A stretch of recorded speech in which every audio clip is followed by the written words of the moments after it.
हरे राम राम राम हरे हरे, हरे कृष्ण कृष्ण कृष्ण हरे हरे, हरे राम राम राम हरे हरे, हरे कृष्ण कृष्ण कृष्ण हरे हरे, हरे राम राम राम हरे हरे, हरे कृष्ण कृष्ण कृष्ण हरे हरे।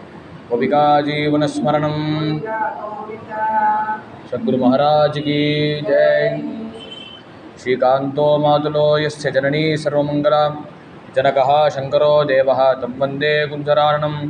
வாக்குண்டான் மாமலரால் நோக்குண்டா மேனி உண்காது, பூக்கொண்டு துப்பா திரிவேடி தும்பிக்கையாம் பாதம் தப்பாமல் சார்வார் தமக்கு. வாக்குண்டான் வல்லமனமுண்டா மாமலரால் நோக்குண்டா மேனி உண்காது, பூக்கொண்டு துப்பா திரிவேடி தும்பிக்கையாம் பாதம் தப்பாமல் சார்வார் தமக்கு. गजाननं भूतगणातिसेवितं कपित्थजम्बूफलसारभक्षितं उमासुतं शोकविनाशकारणं नमामि विघ्नेश्वरपादपङ्कजं।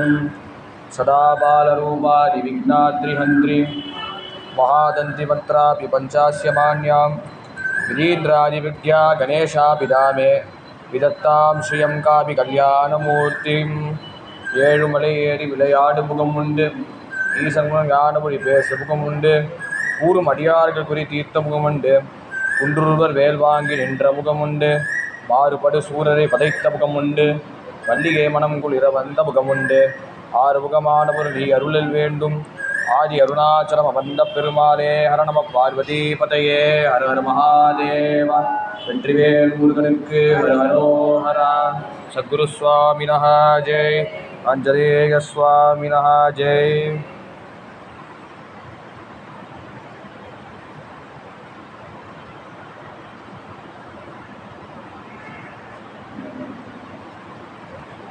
ஜகத பிதரோ வந்தே பார்வதி பரமேஸ்வரோ அப்படின்னு காளிதாச ரகுவம்சத்தில் ஆரம்பித்த மாதிரி உலகத்துக்கே யார் ஆதி தம்பதினா பார்வதி பரமேஸ்வரா தான். அப்படி பார்வதி பரமேஸ்வரா சம்பர்க்கம் எதனாலனா நம்ம லோக கல்யாணம் ஏற்படணும், நம்ம எல்லாரும் க்ஷேமமாக இருக்க வேண்டும் அப்படின்னு பகவான் கீதையில் சொன்ன மாதிரி பிரகிருதி புருஷா பிரகிருதி ஸ்தோபி குந்தே பிரகிருதி ஜான்குணான்னு காரணம் குணசந்தோஷிய சதசோடி ஜன்மசு அப்படின்னு அந்த புருஷன் நடமாடுறான். எதனால நடமாடுறான்னா எப்போதுமே புருஷன் எப்போதுமே அசைவற்ற நிலைமையில் இருப்பார், எப்போதுமே சதா பகவத் தியானத்திலே இருப்பார். அதான் சிவனேன்னு இருக்கேன் அப்படின்னு நம்ம சொல்கிறோமே வெறுமலா, அந்த சிவனேன்னு இருக்க தத்துவம் என்னன்னா எப்பொழுதுமே தியான பக்தராக பரமேஸ்வரன் இருக்க. அந்த பரமேஸ்வரன் நடமாடுறார், இத்தனை வேலை செய்கிறார், பெரிய சாசனம் பண்ணுறான்னு காரியம் என்னன்னா அம்பாளோட சம்பர்க்கம் தான். அதுதான் காளியை பார்க்குறோம். அந்த காளி விக்கிரகத்துக்கு அடிவாரம் சிவன் இருக்காருன்னு அப்படின்னு நம்ம பார்க்குறோமே, எல்லா படத்துலையும் பார்க்குறோமே. அது எது காட்டுறதுன்னா சிவன் தான் அஸ்திவாரம். அந்த அஸ்திவாரத்தோட சிவன் அஸ்திவாரமாக இருக்கிறதுனால தான் சக்தியான காளி நடமாடுறா, அசுரங்கள் அவர் நிகிரகம் பண்ணுறா. இதனால சிவன் அஸ்திவாரமாக இருக்கிறதுனால தான். அதனால தான் பார்வதி பரமேஸ்வரவு அப்படின்னு காளிதாசர் சேர்த்து சொல்கிறேன். அந்த பார்வதி பரமேஸ்வரன்னா ரெண்டு பரமேஸ்வரனோட சம்பர்க்கமும் பார்வதி சம்பர்க்கமும் இருந்தால் லோகம் நடக்கும், லோகம் நடமாடும் அப்படின்னு காட்டுறதுக்கு தான். அந்த பார்வதி பரமேஸ்வர சம்பர்க்கத்தோட பாதி சக்தினால தான் முருகப்பெருமானே. இப்படி முருகப்பெருமான் எதிர் காட்டுறாருன்னா குஹாயாம் வசந்தம் சுபாசால சந்தம், நமக்கு இதயத்தில் எல்லாருக்குள்ளேயும் வாசம் பண்ணிட்டு இருக்கார். ஆனால் அவரோட ரகசியம் யாருக்குமே தெரியாது. அதை காட்டுறதுக்கு தான் ஆதிசங்கரரே இருக்கார்.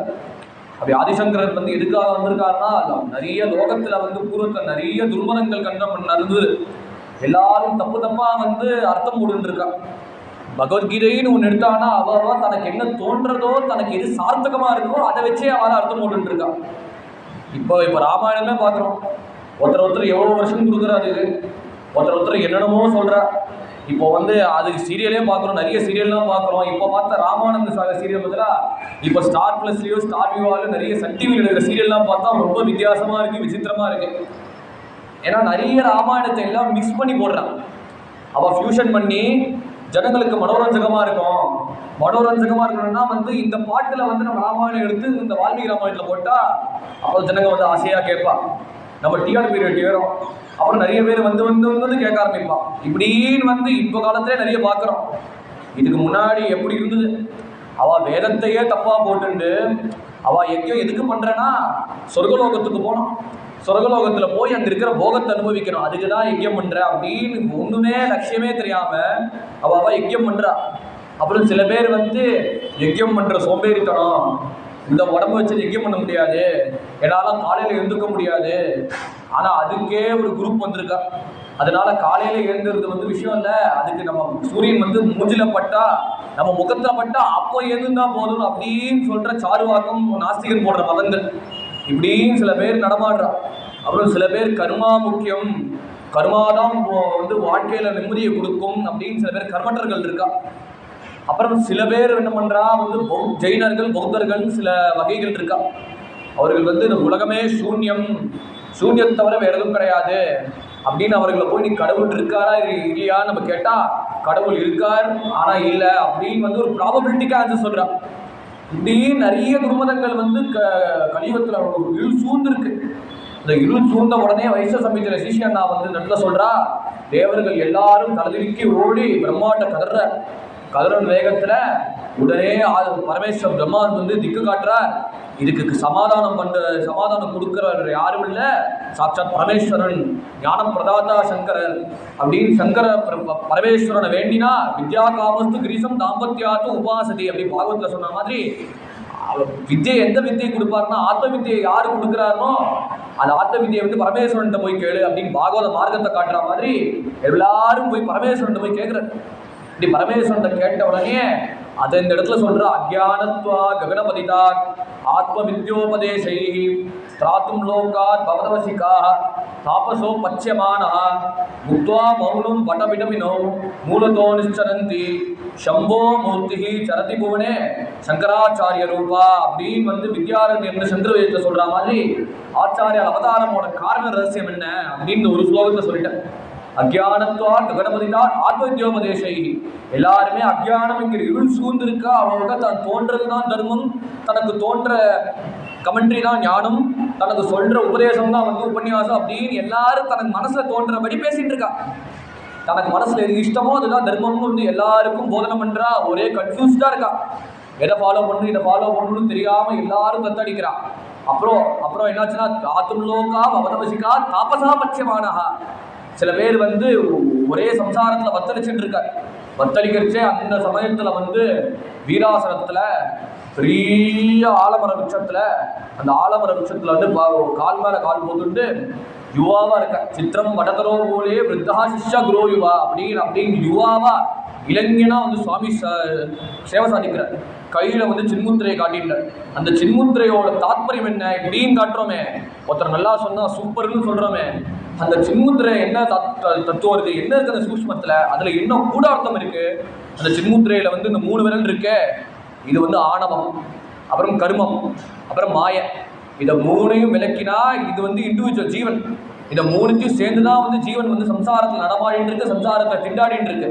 இதை 3த்தையும் விளக்கிட்டு வந்து ஜீவன் வந்து பரமாத்மாவோட சேர்ந்தா அதுதான் வந்து ஐக்கியம் தான். பிரம்ம ஜீவாய்க்கியம் தர்சனேத்தோ மதாட்சிவா ஆச்சாரியா சொல்ற மாதிரி அந்த 3 மலத்தையும் வந்து ஒருத்தர் நீக்கினா அவரால் பகவானோட ஒரு சேர்ந்து இருக்க முடியும். அதை காட்டுறதுக்கு தான் சம்போ மூர்த்திகி சரதி புவனே சங்கராச்சாரிய ரூபம். அப்படி மௌனத்தினாலேயே வந்த சிஷ்யர்கள் யாருன்னா விருத்தா சிஷ்யா மகர்ஷிகள். அவர்களை மௌனத்தினாலேயே வெறும் சைன் லாங்குவேஜ்னாலே புரிய வச்சுட்டார் அவரை. ஆனால் இதை விளக்கி சொல்றதுக்கும் ஜனங்களுக்கு அந்த அளவுக்கு சக்தி இல்லை. அதை எடுத்து சொல்லணுமே அப்பேற்பட்ட கார்பண்யத்தில் தேவர்கள் சமாதானப்படுத்திட்டு நான் வந்து சங்கராச்சாரியராக வந்து பூலோகத்தில் நடமாட போறேன் அப்படின்னு காலடி கஷேத்திரத்தில் சிவகுருவுக்கும் ஆரியாம்பாலுக்கும் வந்து புத்திரனா ஆச்சாரிய அவதாரம் பண்ணினார். கலியுகத்தில் ஆரம்பிக்கிறச்சே தர்மம் நிறைந்த கேரள பிரதேசத்தில் கேரளாவில் வந்து காலடியில் வந்து அவதாரம் பண்ணினார். அப்படி சங்கரோட சரித்திரம். அப்படி சின்ன வயசுலேயே அப்பா காலகத்தி ஆகி அப்புறம் வந்து ஒரு கிரீனிட்ட போய் வந்து அவர்கிட்ட வந்து தங்கமயமான நெல்லிக்காய் தானம் பண்ணி கனகதாரஸ்தவம் பாடி பணமழையாக கொட்டினார் அப்படின்னு ஆச்சாரியாரோட சரித்திர வைபவம். அப்படின்னு வந்து சின்ன வயசுலேயே தகவனார் காலகதி ஆனதோடு சகல சாஸ்திரமும் வேதமும் 8 வயசுல எல்லாத்தையும் கத்துருந்த உடனே சன்னியாசம் வாங்கிக்கணும்னு பிரேரணையில அம்மாவையும் சமாதானப்படுத்திட்டு மேற்கொண்டு காலடியிலேருந்து நர்மதா தீரத்தில் போய் கோவிந்த பகவத்பாத தரிசனம் பண்ணினார். தரிசனம் பண்ண உடனே அவர் ஏற்கனவே சன்னியாச மந்திரத்தை ஜபிச்சார். இப்போ விதிவத்தா சன்னியாசம் வாங்கினோம்னா அது குருவோட அனுகிரகம் வேண்டும், அது குருவோட சம்பர்க்கம் வேணும். அந்த குரு சம்பர்க்கமான கோவிந்த பகவத்பாதோட அனுகிரகத்தினால சன்னியாசத்தை வந்து முறையாக வாங்கினார். முறையாக பெற்றுக்கொண்ட உடனேயே அவரோடையே இருந்து அவரோடைய சேவை பண்ணிட்டு கைங்கரியம் பண்ணிட்டு இப்படின்னு வந்து ஓட்டும் நடையா வந்து இப்படின்னு வந்து வந்த எல்லா பிராரத தேசத்தை சுற்றி வந்து சஞ்சாரம் பண்ணிட்டு போகிற போக்கில் வந்து பத்மபாதர், ஹஸ்தாமலகர், சுரேஸ்வராச்சாரியர் போன்ற சிஷ்யர்கள் எல்லாருமே வந்து இவர் தபஸுக்கு வந்து எல்லாரும் சிஷ்யரான காலக்கிரமேன அப்படி மண்டன விஷயத்தில் வந்து வாதத்தினாலே ஜெயிச்சு அவருக்கு சன்னியாச தீட்சையை கொடுத்தார். எப்படின்னு ஆச்சாரியா சரித்திரம். அப்புறம் வியாசர்கிட்ட முறையிட்டு வியாசர்கிட்ட பிரம்மசூத்திரத்தோட ஸ்தானத்தை காட்டிட்டு வியாசர் அனுகிரகத்தை பெற்றுக்கொண்டு ஏற்கனவே 16 வருஷம் ஆச்சாரியர்கள் உலகத்தில் வாழணும் அப்படின்னு வரத்தை பெற்றுக்கொண்டார். வியாசர் அனுகிரகத்தில் மிச்ச 16 வருஷம் நீ வாழ வேண்டும் அப்படின்னு உலகத்தில் வந்து 72,000 துர்மணங்களை கண்டனம் பண்ணிட்டு நமக்கு சனாதர்மம்னா என்ன, அத்வைத ஸ்தாபனம்னா என்ன, வைதிக தர்மம்னா என்னன்னு அப்படின்னு நிலைநாட்டி 32 வருஷத்தை அந்த பிரபஞ்சத்தில் வாழ்ந்துட்ட. அப்படின்னு வாழ்ந்து 13 வருஷம் 13 தடவை வந்து பாரதத்தை வந்து பாரதத்தினாலே தன்னோட காலடினால வந்து சஞ்சாரம் பண்ணிட்டு பாரதத்தையே பாவனம் பண்ணிட்டார். அத்தகைய ஆச்சாரியால் எல்லாரும் திக்விஜயம் பண்ணிட்டார். திக்விஜயம் பண்ணி லோகம் முழுக்க வந்து ஆச்சாரியாரோட கியாத்தியை கேட்ட உடனே எல்லாருமே வந்து வேதத்துக்கு மேலே ஒரு அளவற்ற பக்தி ஏற்பட்டுது. அப்படின்னு நிறைய பேர் என்னன்னா வந்து பக்தி பண்றா. அவள் பக்தி எதுக்கு பண்றான்னா சுவார்த்தத்துக்கு பக்தி பண்றா. இப்படி பிள்ளையார வேண்டினா அந்த பிள்ளையார வந்து தகாத முறையில் வந்து பிள்ளையார பண்றேன். இப்படி பிள்ளையார வேண்டினா யாரா எதிராளி தொந்தரப்படுத்தினா அந்த பிள்ளையார் பேரை சொல்லிட்டு பிலிசூன்யம் வைக்கிறது. முருகரை வேண்டினா முருகரை வேண்டின்னு வந்து அவர்களே பிலிசூன்யம் வைக்கிறது. இப்படின்னு அவ வந்து தாந்திரிகமா பண்றா. அந்த தாந்திரிகத்தை பண்றதுனால என்ன ஆயிடுச்சுன்னா தேவல் அங்க இருக்கிற சுவாமிக்கு வந்து அந்த கோபத்தை தாங்க முடியல. இவ்வளவு தப்பா வந்து நம்மளை முறையா பண்றாரே அந்த உக்ரத்தினால ஒரு உலகத்துக்கு ஒரே வளர்ச்சி உண்டாகிடுச்சு. எல்லாரும் வந்து பசி பிடியில எல்லாரும் வந்து சாகரா தவிக்கிற வேகத்துல வந்து திடீர்னு காட்டு தீ விபத்து நடக்கிறது. இப்படி நிறைய விபத்துகள் சீரியஸா நடந்துட்டு இருக்கு. ஆனா எதனாலனா அவைதிகமா பண்றதுனாலதான். இந்த அவைதிகமா பண்றதுனால தாந்திரிகமா பண்றதுனால நம்ம தாந்திரிக பலத்துக்கு கட்டுப்படுறா. என்ன விபரீதமா பலனை கொடுக்குறா. அந்த விபரீதமான பலனை வந்து அதுலேருந்து விமோசனம் ஆகணும்னா என்ன வழினா சாந்தமா சுவாமி ஆராதனை பண்ணணும். அது பேரு திருவானைக்காவல் சித்தியான கஷேத்திரத்துல வந்து அந்த அம்பாலும் ரௌத்ரமா இருக்கா. அந்த அம்பாள் ரௌத்ரமா இருக்கிறச்சு என்ன பண்ணாலும் அம்பாலை சாந்தப்படுத்தணும்னா எடுத்தாப்புலே பிள்ளையாரை வந்து ஸ்நானம் பண்ணணும். அந்த பிள்ளையாரை எப்போ பிரஸ்தாபனம் பண்ணினாரோ அம்பாள் மனசு அப்படியே குளிச்சு உண்டாகி அம்பாளுக்கு வந்து என்ன வந்து பண்ணாரோ தாட்டங்க பிரதிஷ்டை பண்ணார். ஸ்ரீசக்கரத்தில் வந்து 2 தோடு வந்து ஸ்ரீசக்கரம் உண்டாக்கும்படியாக பண்ணார். அப்புறம் வந்து காஞ்சி அம்பாளை வந்து புனர் நிர்மாணம் பண்ணிட்டு வந்து சாப்தத்தினால எப்படி வேதோக்தமாக எப்படி உபாசனை பண்ணணும் அப்படின்னு வழியை காட்டினார். இன்னி வரைக்கும் மற்றவர்கள் வந்து அதை கடைபிடித்து தான் அம்பாளை வந்து பிரசன்னப்படுத்துறார். அப்படின்னு நமக்கு எது சாதுவான வழி சத்தான வழி காட்டுறதுக்கு ஆச்சாரியர் இருந்திருக்கார். இப்படின்னு எல்லாரும் ஜெயிச்சுன்னு வரச்ச ஒரு புத்த பிக்ஷு பார்த்தார்.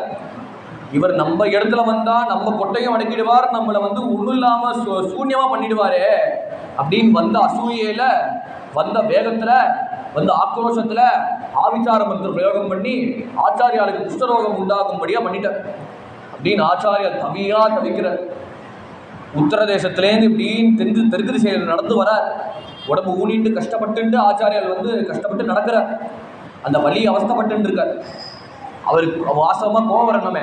ஒரு புத்த விஷயமான பிலிசூன்யம் மேவினார் அப்படின்னு வந்து பிடிசாபம்னு கொடுத்துருமே. அந்த கர்மாவை ஆச்சாரியால் வாங்கிட்டு மௌனமா எப்படியோ ஓட்டும் நடையா கர்நாடக தேசத்துல கோகர்ண கஷேத்திரம் வந்துட்டார்.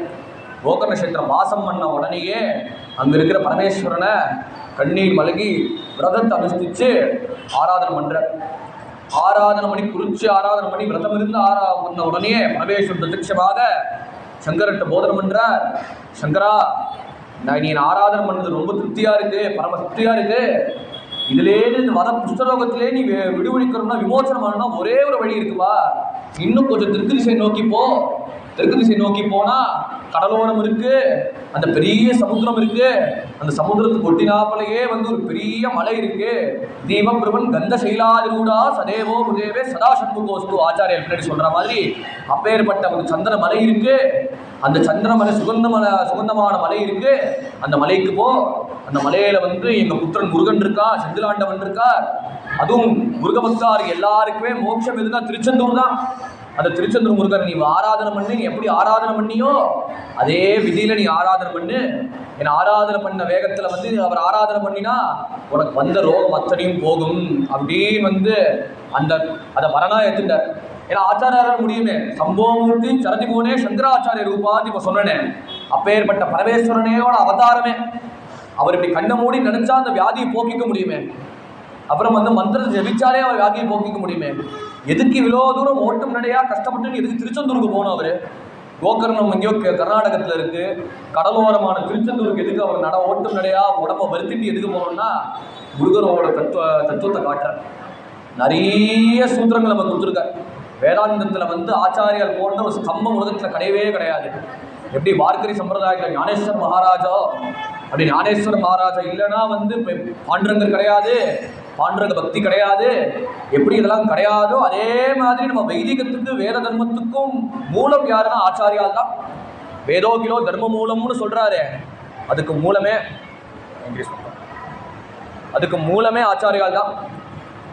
நமக்கு மூலமாக இருந்து நமக்கு வந்து வேதத்தில் இந்த எப்படி பகவான் ஆராதனை பண்ணணும் இப்படி நிறைய கனகச்சித்தமான சூத்திரங்கள் கொடுத்துருக்கார். விஷ்ணுசஹஸ்ரநாம பாஷ்யம் எழுதியிருக்கார். பகவத்கீதைக்கு அவர் தான் முறை எழுதியிருக்கார் சங்கர பாஷ்யமா. எது சூக்ஷ்மமோ, எது வந்து ஜனங்களால் எல்லாரும் கடைப்பிடிக்க முடியுமோ, உலகத்துக்கு எது வந்து அர்த்த ரहितமோ அர்த்த சகிதமோ எல்லாருக்கும் யதார்த்தமோ அதை காட்டுறதுக்கு ஆச்சாரியால் வந்து நமக்கு பகவத்கீதையை வந்து நமக்கு பாஷ்யமாக கொடுத்துருக்கார். நூற்றுக்கணக்கான உபனிஷதங்களில் வந்து அதில் செலக்டடாக 18 உபனிஷதங்களுக்கு எல்லாத்துக்கும் பாஷ்யம் எழுதினார். அப்புறம் வந்து பிரம்மசூத்திரத்தை வந்து நமக்கு கொடுத்துருக்கார். பிரம்மசூத்திர பாஷ்யமும் நமக்கு கொடுத்துருக்கார். இத்தனையும் கொடுத்துருக்கார். இத்தனையும் எதுக்கு கொடுத்துருக்காருன்னா ஞானத்தை அடையிற மார்க்கத்துக்கு, ஞானமோட பரிபக்குவம், ஞானமோட பராகாஷ்டையில் ஆச்சாரியால் கொடுத்துருக்கார். அப்படின்னு ஆதிசங்கர பரமஞானின்னு இத்தனையும் பார்க்குறோம்.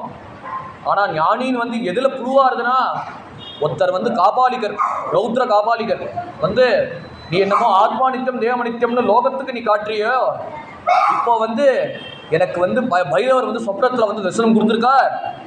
என்னன்னா ஒரு சன்னியாசி உன் தலையை வேணும், அப்புறம் இல்லைன்னா ராஜாவோட தலையை வேணும், அதை கொடுத்தாதான் எனக்கு புத்திர சக்தி ஏற்படும் அப்படின்னு ரௌத்ர காபாலிகர் சொன்ன உடனே ஆச்சாரியால் அதுக்கு சிரிச்சுட்டு, நீ என்கிட்ட வந்தியப்பா, ராஜாட்ட போனால் இத்தனை நேரம் நீ உசுரோடே இருந்திருக்க மாட்டேன், அதனால் என்கிட்டே வந்தியே ரொம்ப சந்தோஷம்.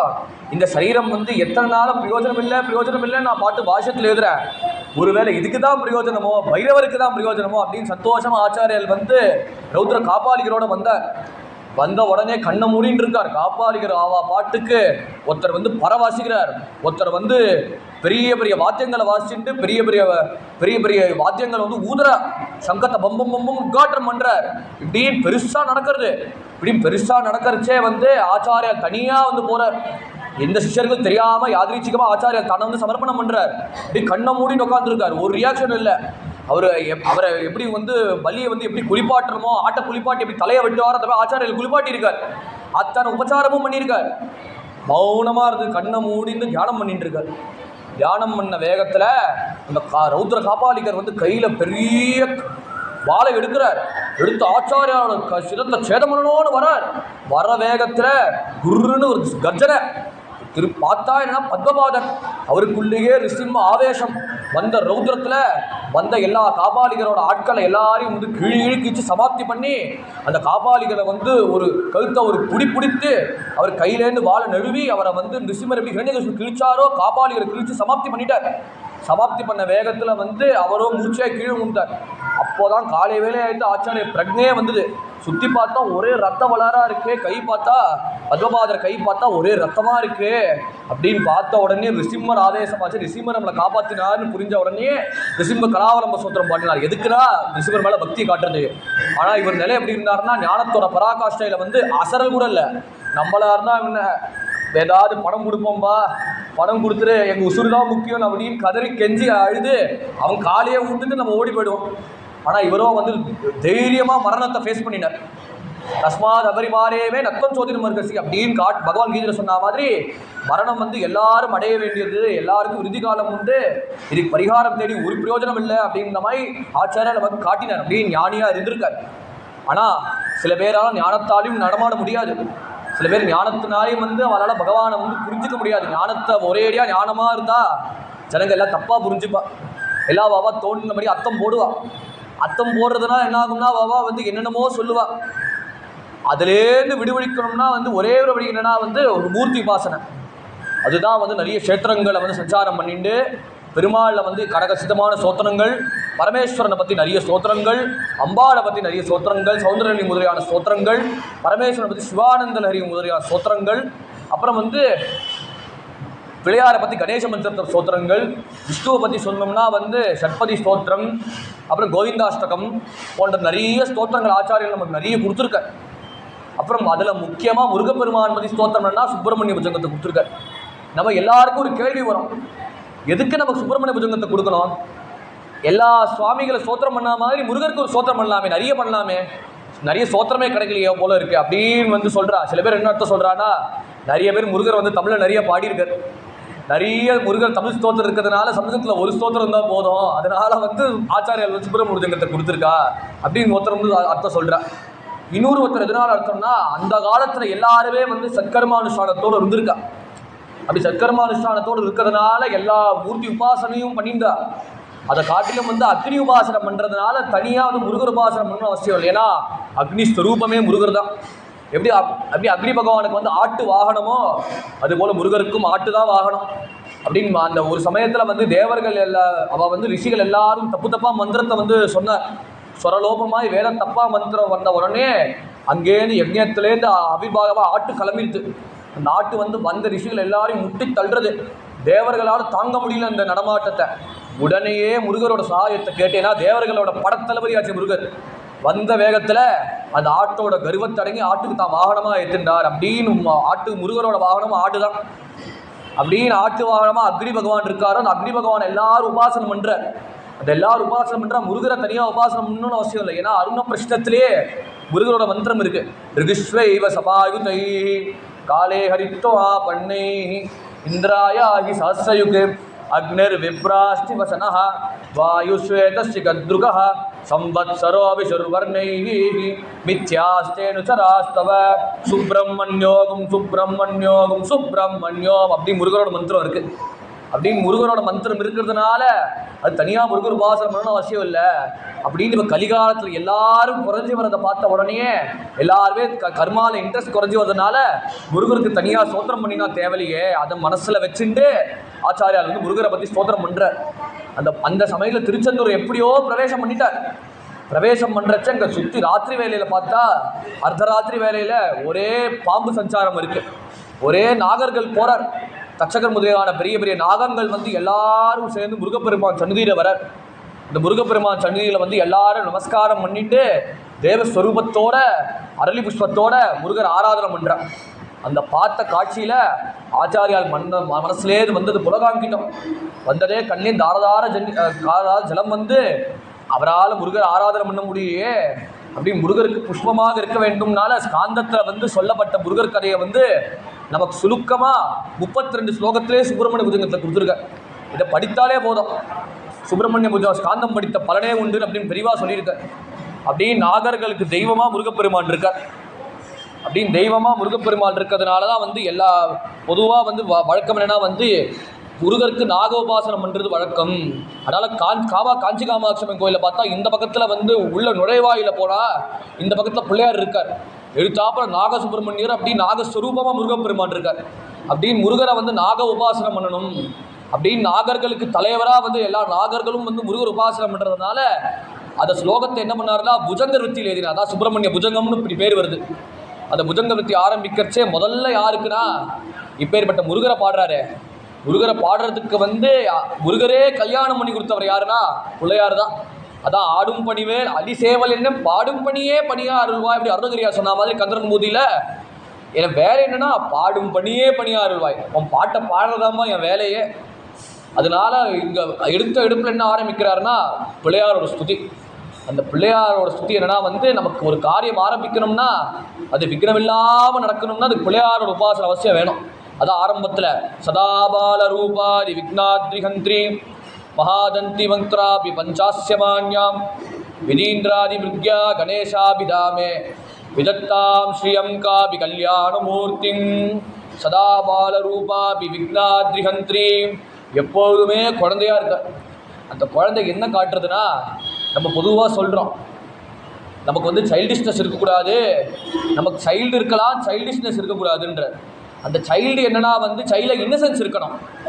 அந்த இன்னசென்ஸ் என்ன இருக்கணும்னா வந்து அப்போ தான் வந்து பகவானை புரிஞ்சிக்க முடியும். பகவான் அப்போ தான் வாரி அனுகிரகம் பண்ணுவார். அப்படி பகவான் வாரி அனுகிரகம் பண்ணினானா அப்போ பகவானோட கருணா கட்டாட்சத்துக்கு நம்ம பாத்திரமாக முடியும். அதை காட்டுறதுக்கு தான் சதா பால ரூபாபி, அப்படி குழந்தையாக இருக்கணும். அப்படி குழந்தையாக இருந்தால் வந்து பகவானோட அனுகிரகத்தை வந்து சுலபமாக பெற்றுக்கொள்ள முடியும். அதனால அந்த தன்மையை காட்டுறதுக்கு தான் வந்து குழந்தை. ஞானிகளும் குழந்தையாட்டமாக இருப்பா. லோகத்தில் எல்லாமே தெரியும், லோகத்தில் எல்லாம் தெரிஞ்சு எது குழந்தையாக இருக்காருன்னா நமக்கு எல்லாரும் சுலபமாக இருந்து அனுகிரகம் பண்ணுறதுக்கு அவள் குழந்தையாக இருக்கணும். அப்படி குழந்தை வந்து பேதம் பார்க்காம எப்படி எல்லாரோடையும் பேசுமோ அந்த மாதிரி பிள்ளையாரை வந்து ஈஸியாக ஆராதனை பண்ணிடலாம். அப்படின்னு அமிர்த மதனத்தில் பார்த்தா தேவர்களுக்கு பெரிய விக்ரம் ஏற்பட்டது. அவன் தேவர்கள் இழுக்கிறார், அசுரர்கள் வந்து வாசுகியை வந்து கயிறாக பயன்படுத்திட்டு மந்திரமலையை மத்தாக பயன்படுத்தின்னு அந்த பர்வதத்தை இழுக்கிறா. இழுக்கச்ச யாராலையும் முடியல. அப்போ பகவான் என்ன பண்ணுறாங்கன்னா 2 ரூபத்தில் இருக்கார். கூர்மாவதாரத்தினால இந்த மந்திரையோட பாரத்தை வந்து ஆமையாட்டமாக தாங்குறார். இன்னொன்று வந்து என்னென்னா வந்து தான் வந்து அஜித்தன்ங்கிற ஒரு அச்சுதன் ஒரு தேவனாக இருந்து என்ன பண்ணுறாங்கன்னா தேவர்களோட சாயம் பண்ணுறார். இப்படி சாயம் பண்ணுற வேகத்தை பார்த்தா தேவர்கள் வந்து ஏன் பலத்தில் முன்னாடி போகிறது, அசுரர்கள் வந்து என்னோ நான் வந்து தலையை பிடிக்கிறேன்ல, நான் தலையை வந்து தாங்கி பிடிக்கிறதுனால என்னோட பலத்தினால நான் வந்து முன்னாடி போகிறது அப்படின்னு 2 பேர் கர்வத்தோட சண்டை போட்டுட்டு இருக்கா துந்தமாக. இதை வந்து பகவான் வேடிக்கை பார்த்துட்டு மௌனமாக இருக்கார். இதை பார்த்தா இவா வந்து இப்போ சுற்றி பார்த்தா ஒரே சவுண்டு நடக்கிறது, ஒரே வார்த்தாலாபம் தான் நடக்கிறது. ஒரு மூமெண்ட் இல்லை, ஒரு ஆக்ஷன் இல்லை. சுற்றி பார்த்தா இவன் இழுக்கிறாவ பண்ணுறா, இவன் இழுக்கிறாவ பண்ணுறா, இவன் பார்த்து சொல்லிகிட்டே இருக்காளே அப்படின்னு பார்த்தா இந்த மந்திர பருவத்தமும் வந்து பார்க்குறது, முறைச்சுட்டு பார்க்குறது. பகவானோட சாயத்தினால வந்து இப்பேற்பட்ட காரியம் பண்ணுறா. இவர்களும் ஆணவத்தோட கர்வத்தோட காரியத்தை பண்ணுறாரு. அதனால இவ இழுத்தா நம்ம இழுக்க மாட்டோம் அப்படின்னு ஸ்தப்தமாக வந்து மந்திர பருவத்தை நிற்கிறா. ஒரு இடத்துல அசைவற்றதாக நிற்கிறா, அசையாமல் நிற்கிறா. அதை பார்த்த உடனே தேவர்களுக்கு வந்து கை வலிக்க ஆரம்பிச்சது. வலிச்ச உடனே பார்த்தா கண்டிப்பாக ஏதோ பிரச்சனை இருக்குது. எதிர்த்தாவில் பார்த்தா டொயின்னு பிள்ளையார் நிற்கிறார்.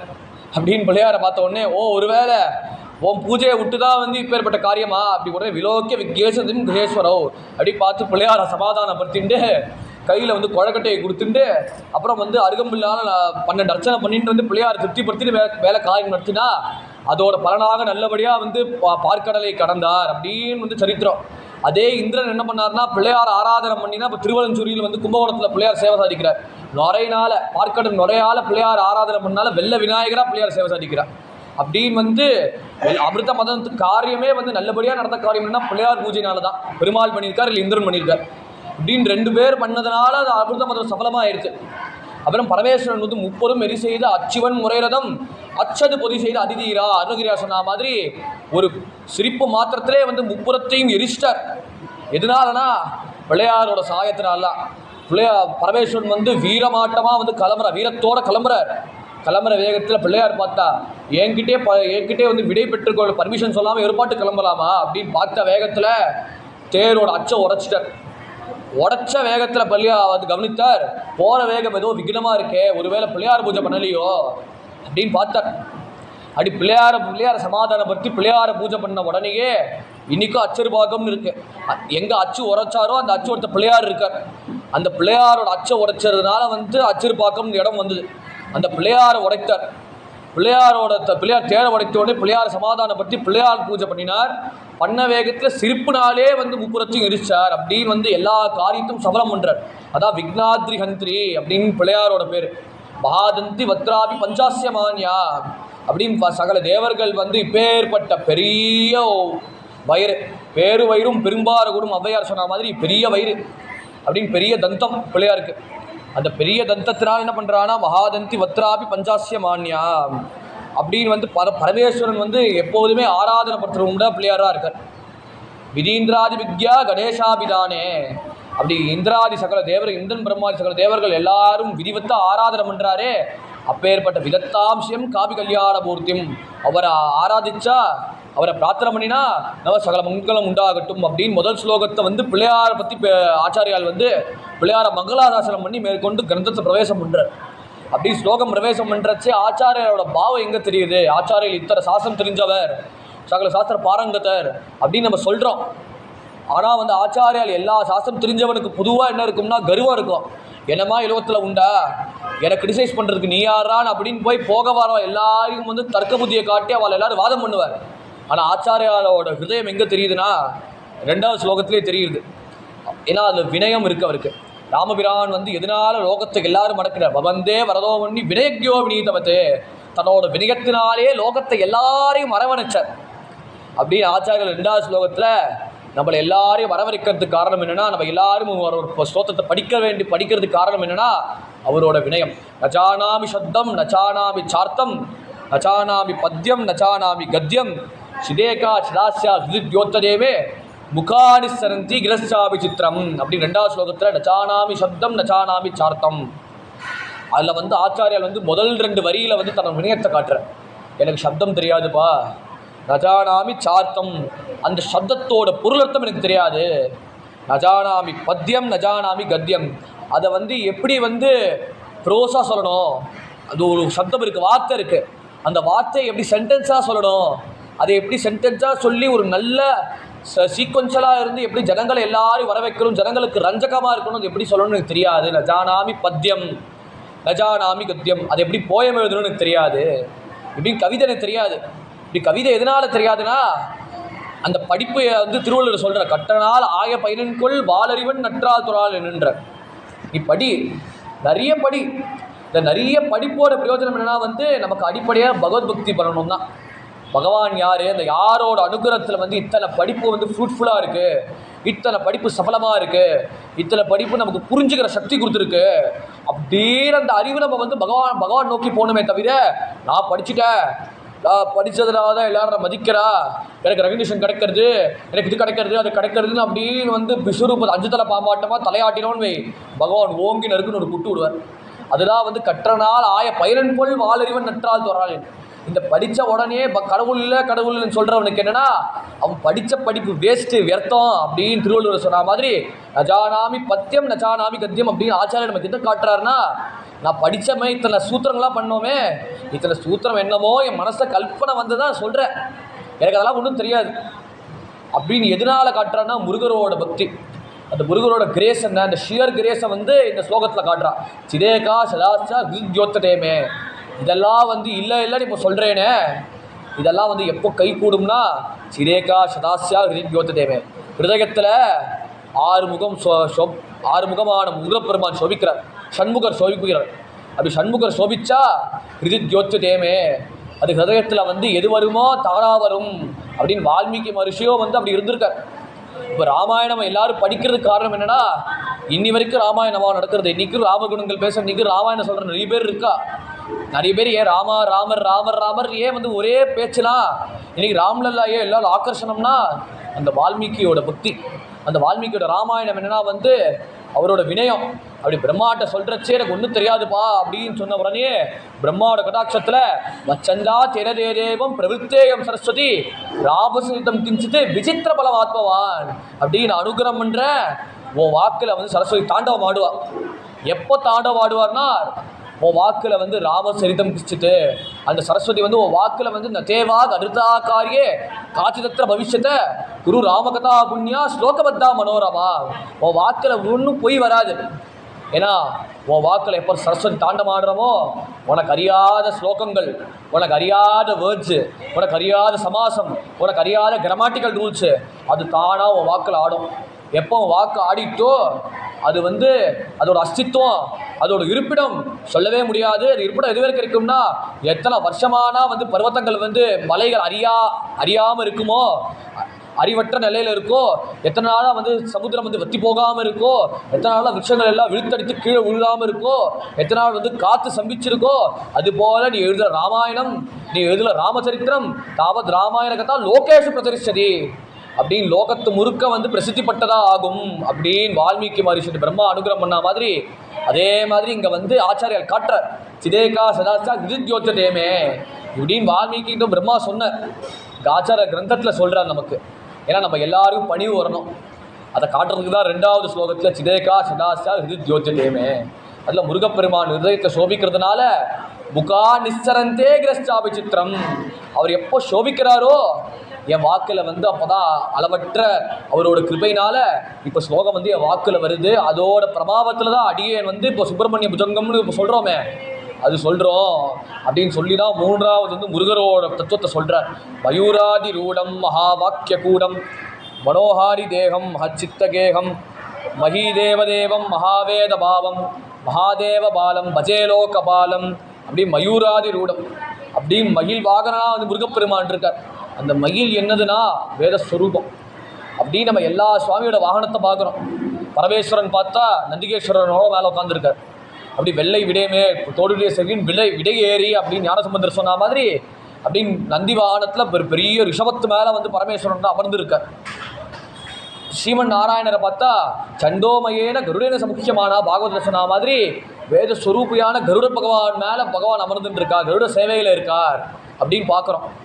பிள்ளையாரை பார்த்தா மூஷிக வாகன மோதகஸ்தா அப்படின்னு வந்து மூஷிகனான எலி மேலே வந்து பிள்ளையார் சோபிச்சுட்டு இருக்கா அப்படின்னு பார்க்குறோம். அம்பாவை பார்த்தா சிம்மத்தில் சோபிச்சுட்டு இருக்கா, புலியில் சோபிச்சுட்டு இருக்கா அப்படின்னு அம்பாவை பார்க்குறோம். இப்படின்னு வாகனத்தில் ஒன்று ஒன்று காட்டுறோம். எதுக்கு காட்டுறோன்னா வேதம், அந்த வாகனம் தான் வேத ஸ்வரூபம். அந்த வேதத்தை வந்து என்ன காட்டுறதுன்னா நம்ம கம்பீரமாக நிற்கணும், அதை தான் வந்து காட்டுற. ரிஷமம் எப்படி கம்பீரமாக நிற்குமோ அதுபோல் ஓ தர்மத்தில், ஓ கர்மாவில், ஓ அனுஷ்டானத்தில், ஓ சுதர்மத்தில் நீ வந்து தைரியமாக நில்லு. ஸ்ரேஷ்டே கர்மண்யதா சம்சித்து லபதேதா ஸ்வகர்ம நிரத சித்தம் யதா விந்ததி தட்சிணோ. அதில் பகவான் 18ஆம் அத்தியாயத்தை சொல்கிறார், அர்ஜுனா ஸ்ரேஷ்டே கர்மண்யதா சம்சித்து லபதே புனகா அப்படின்னு. நீ உன் கர்மாபடி இரு அர்ஜுனா. சுலபமான உபாயம் சொல்கிறேன். உன் கர்மாபடி நீ இரு. இருந்தா ஸ்வகர்ம நிரத சித்திம் யதா விந்ததி தட்சிணோ. நீ பண்ணுற கர்மாவுக்கு வந்து அதுவே ஒரு கை கொடுக்கும். அந்த கை கொடுக்கறது எப்படி நீ மனசில் நினைக்கிறியோ இப்போ சொல்கிறேன் கேள். யதா பிரபுத்தி பூதானாம் ஏன சர்வவிதம் ததம் ஸ்வகர்மனா தமபியச்ச சித்திம் விந்ததி மாணவாக. யார் இதை கடைப்பிடிக்கிறாரோ ஏன சர்வவிதம் ததம், இதுவே எல்லாத்தையும் கொடுத்துரும், இதுவே எல்லா விதமான பலத்தையும் கொடுத்துரும். அதனால நீ அந்த குலத்தில் வந்து இண்டிவிஜுவலாக நீ இதை கடைப்பிடிக்கிறதுனால என்ன ஆகும்னா நீ புண்ணியசாலி ஆகிடுவ. அந்த புண்ணியத்தை நீ பெற்றுக்கொள்ளுவ. அதை காட்டிலும் என்ன ஆகும், நீ பண்ணுற புண்ணியத்தினால உனக்கு யார் பிரதிகூலமாக இருக்கும், அந்த என்வாயர்மெண்ட் பிரதிகூலமாக இருக்கோ அந்த என்வாயர்மெண்ட் வில் பி ஃபேவரபிள், அனுகூலமாகிடும். சொக்கர்மனா தமப்பியச்ச அப்படின்னு டீட்டெயிலாக ஆச்சாரியர் சொல்கிறார். சொக்கர்மனா தமப்பியச்ச அது நீ ஃபாலோ பண்ணுறதுனால entire environment will be favourable to you. அதை காட்டிலும் என்ன ஆகும்னா நீ கடைப்பிடிக்கிற அனுஷ்டானமே என்ன ஆகும்னா உன்னோட குலத்தையே உன் ஃபேமிலியே வந்து பாவனம் பண்ணிடும். உன் ஃபேமிலியை பாவனம் பண்ணுறது என்ன ஆகும்னா உன்னோட சமூகத்தையே பாவனம் பண்ணிடும்.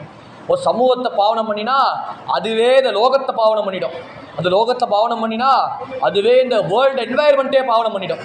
அந்த என்வாயர்மெண்ட் பாவனம் பண்ண பிரயோஜனம் என்ன ஆகும்னா சித்திம் விந்ததி மாணவாகா. அதுக்கு நான் கிடைப்பேன்.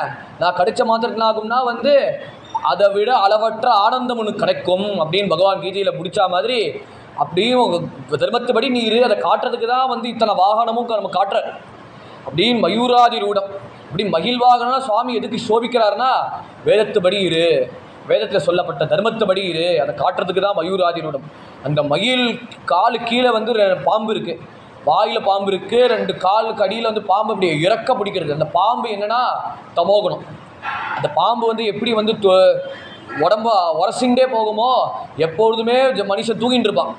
அந்த தூங்குற மனுஷனை வந்து வகையில் என்ன பண்ணா கீழே போகிற பாம்பு அப்படி கைங்கலமாக கபக்குன்னு பிடிக்கும். அந்த மாதிரி வந்து உன் தமோ குணத்தை விடணும்னா என்ன ஒரே ஒரு வழினா வேதத்தை சொல்லபடி வாழணும், வேதத்தை சொல்லபடி கர்மாவை பண்ணணும். அந்த வேதத்தை சொல்லபடி கர்மாவை நீ பண்ணால் அதுவே வந்து ஒரு ஞானத்தை கொடுக்கும். அந்த வாக்கு வந்து மயிலை வந்து வாக்கால் ஒரு பாம்பு பிடிக்கிறது, வாயால் பாம்பு பிடிக்கிறது. அப்படி வாயால் நம்ம சில சமயம் வந்து தமோகுணம் வரும்.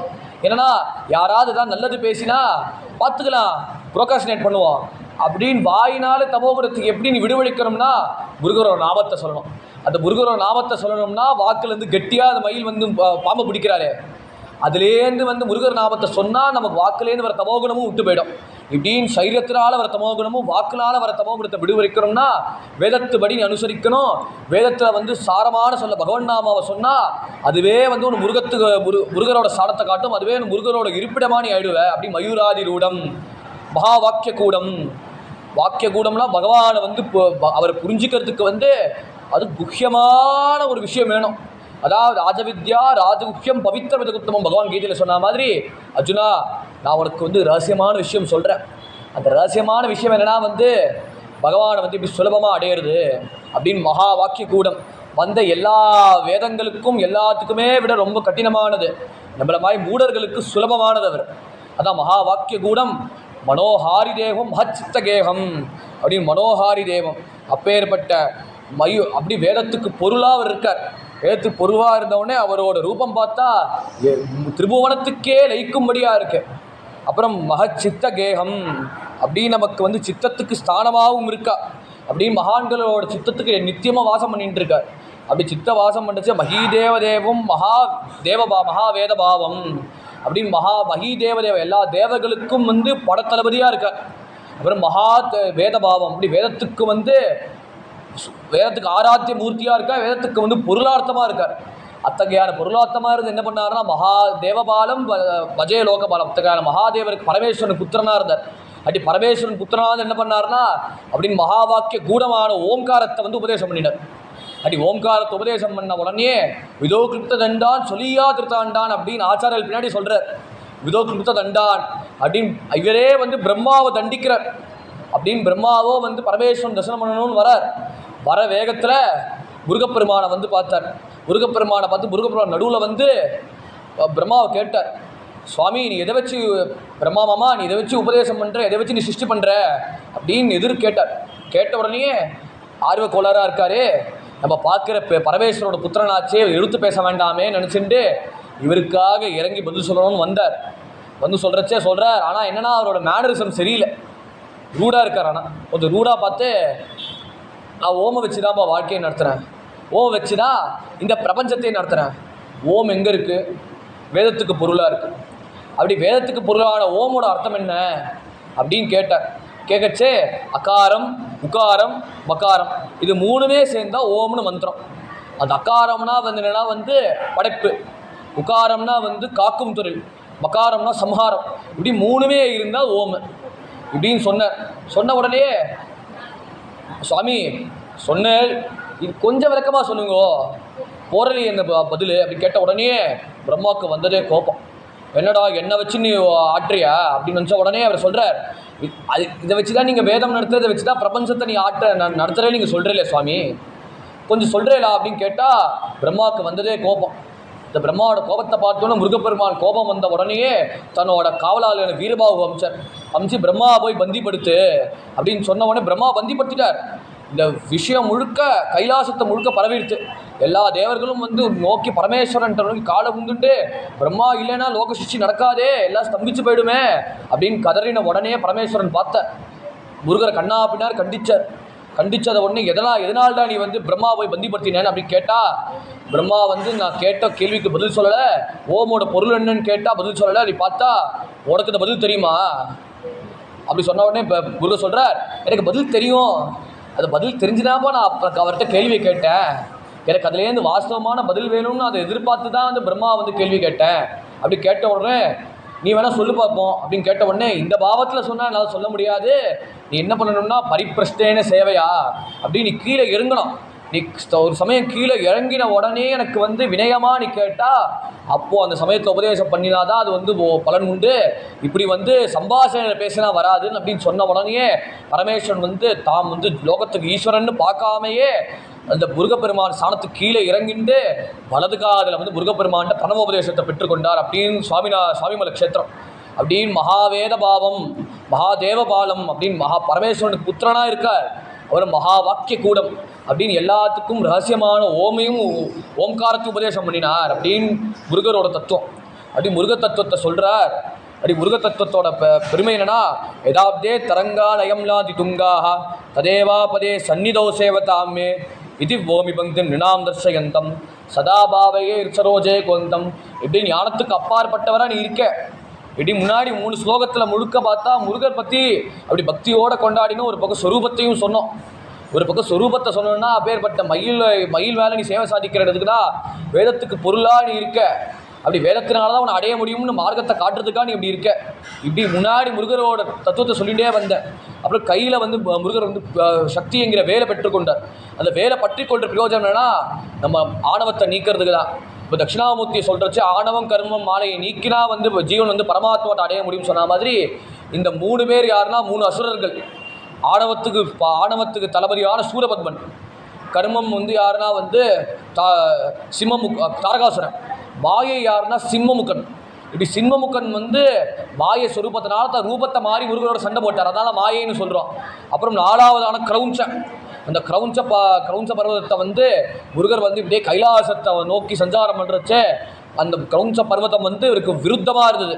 இவர் மார்க்கத்துக்கு விருத்தமாக இருந்த உடனே மகாவிஷ்ணுவோட ஆகியபடி வேலை எடுத்தார். அம்பாள் கொடுத்த வேலை வந்து ஏவினார். சக்தி ஆஸ்திரத்தினால ஏவி இந்த கிரௌஞ்ச மலையை வந்து பொடிப்பொடி ஆக்கினார். அப்படின்னு இந்த ஞானத்தினால தான் நம்ம மனசில் இருக்கிற அக்ஞானத்தை இருக்கணும். அந்த அக்ஞான ஸ்வரூபம் தான் கிரௌஞ்சம். இப்படின்னு வந்து ஆணவம், கர்மம், மாயை, அக்ஞானம் இப்படி 4 அசுரர்கள் வந்து தாக்குறதுனா வந்து சூரபத்மன், தாரகாசுரன், சிம்மமுகன், அப்புறம் வந்து கிரௌஞ்சம்.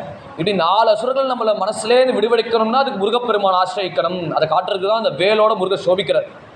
அந்த வேலோட முருகர் சோபிக்கிறதுனால வந்து என்ன தெரியும், சில பேர் என்ன சொல்கிறா, மயில் வாகனத்துலேருந்து சோபிக்கிறார். அந்த மயில் யாருன்னா வந்து இந்திரனே. அந்த இந்திரன் வந்து முருகருக்கு சேவை பண்ணணும், கைங்கரியம் பண்ணணும், அதுக்காகவே வந்து மயிலாகவே இந்திரன் வந்தார். அது தேவதாவோட ஸ்வரூபம். அப்புறம் இன்னொன்று வந்து கொடியில் வந்து சேவல் கொடியாக குக்குட துவஜமாக இருக்கார். அந்த குக்குடம் யாருன்னா சூரபத்மனே. அதான் மாறுபடு சூரனை வதைத்த முகம் ஒன்றுன்ற. சூரனை சம்ஹாரம் பண்ணிட்டாருன்னு ஒரேடியாக அருணகிரியார் சொல்ல, மாறுபடு சூரனை வதைத்த முகம் ஒன்றுனர். சூரனோட ஆணவத்துக்கு ஒரு போடு போட்டார். அவர் போட்டு அவருக்கு என்ன மறுவார் உயிர்னா, எப்பொழுதுமே முருகரை சேவிக்கும்படியான வந்து அவரே சேவல் கொடியாக குக்குட துவஜமாக இருக்கார். அப்படி முருகருக்கு வீர பதக்கமாக முருகருக்கு துவஜமாக இருக்கார். முருகபக்தாளுக்கு துவஜமாக இருக்கார், குக்குட துவஜமாக.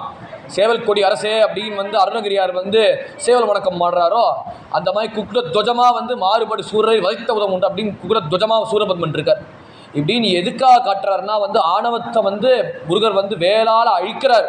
சூரபத்மனை அழித்த உடனே என்ன ஆகும்னா, ஆணவம் அழிஞ்ச உடனேயே மனசு அப்போ தான் தாசிய பாவத்துக்கு போகும்.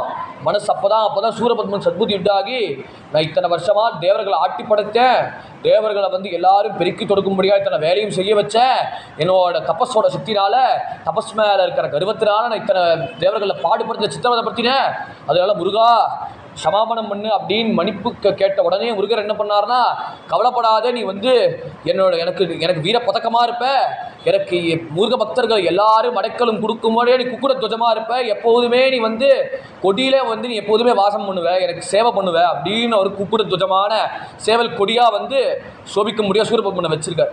இப்படின்னு முருகரோட தத்துவம். இப்படி முருகரோட தத்துவத்தை பார்த்த உடனே அந்த முருகரை வந்து நினச்சிட்டே வர, அப்படி முருகர் தரச்சின்னு வரைச்சு அந்த முருகர் வந்து எப்படி ஞானபரமாக பக்தி பண்ணுறது அதை காட்டுறதுக்கு தான் 5வது ஸ்லோகம். யதாப்தே தரங்காக லயம் யாதி துங்காக அப்படின்னு இந்த சாகரங்கள் இருக்குது. அப்படி யதாப்தே தரங்காக லயம் யாதி துங்காக இப்படின்னு கடல் அலைகள். இப்படி கடல் அலைகள் வந்து எப்படி அலையோடையே வந்து அலை வேற இல்லை கடல் வேற இல்லை அப்படின்னு 2 பேர் இருக்கோ, ததேவா பதே தண்ணிதோ சேவதாமே.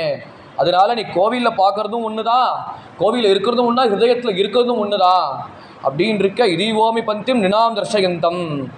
அதனால அப்பேற்பட்ட மனுஷர்களுக்கு எப்படி இருக்குன்னா, அவர்களுக்கு எளிமையாக இருக்கிறதுக்காக என்ன பண்ணுற, நிறைய பேர் ஹிருதயத்தினால முருகரை புரிஞ்சிக்க முடியாதனால இதீவோமி பந்திம் நினாம் தர்ஷயந்தம் அப்படி எல்லாரும் சுலபமாக இருக்க. இப்பேற்பட்ட திருச்செந்தூர் க்ஷேத்திரத்தில் நீ சேவை சாதிக்கிற.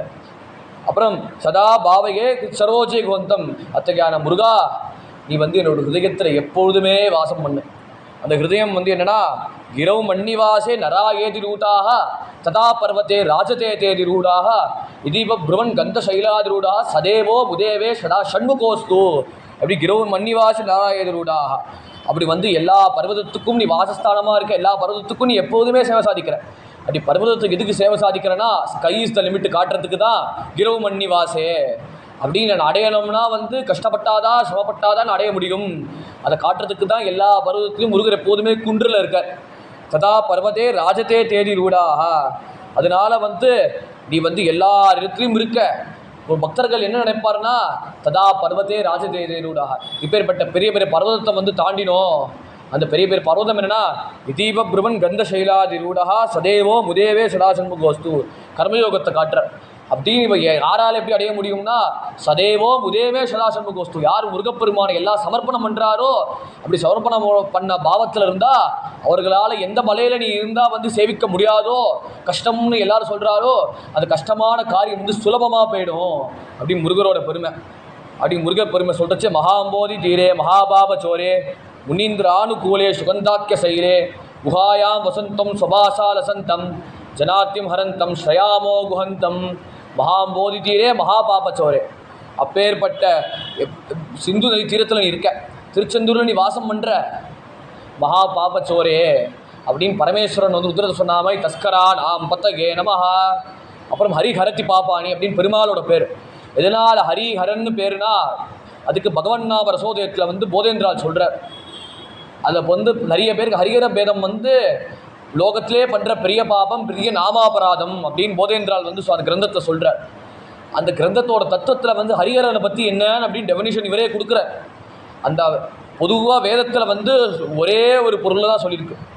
அந்த ஒரே ஒரு பொருள் வந்து ஜனங்களுக்கு வந்து நிறைய பாவங்கள் இருக்கும், நிறைய அபிப்பிராயங்கள் இருக்கும். நிறைய அபிப்பிராயங்களை எல்லாரும் நிறைவேற்றணும்.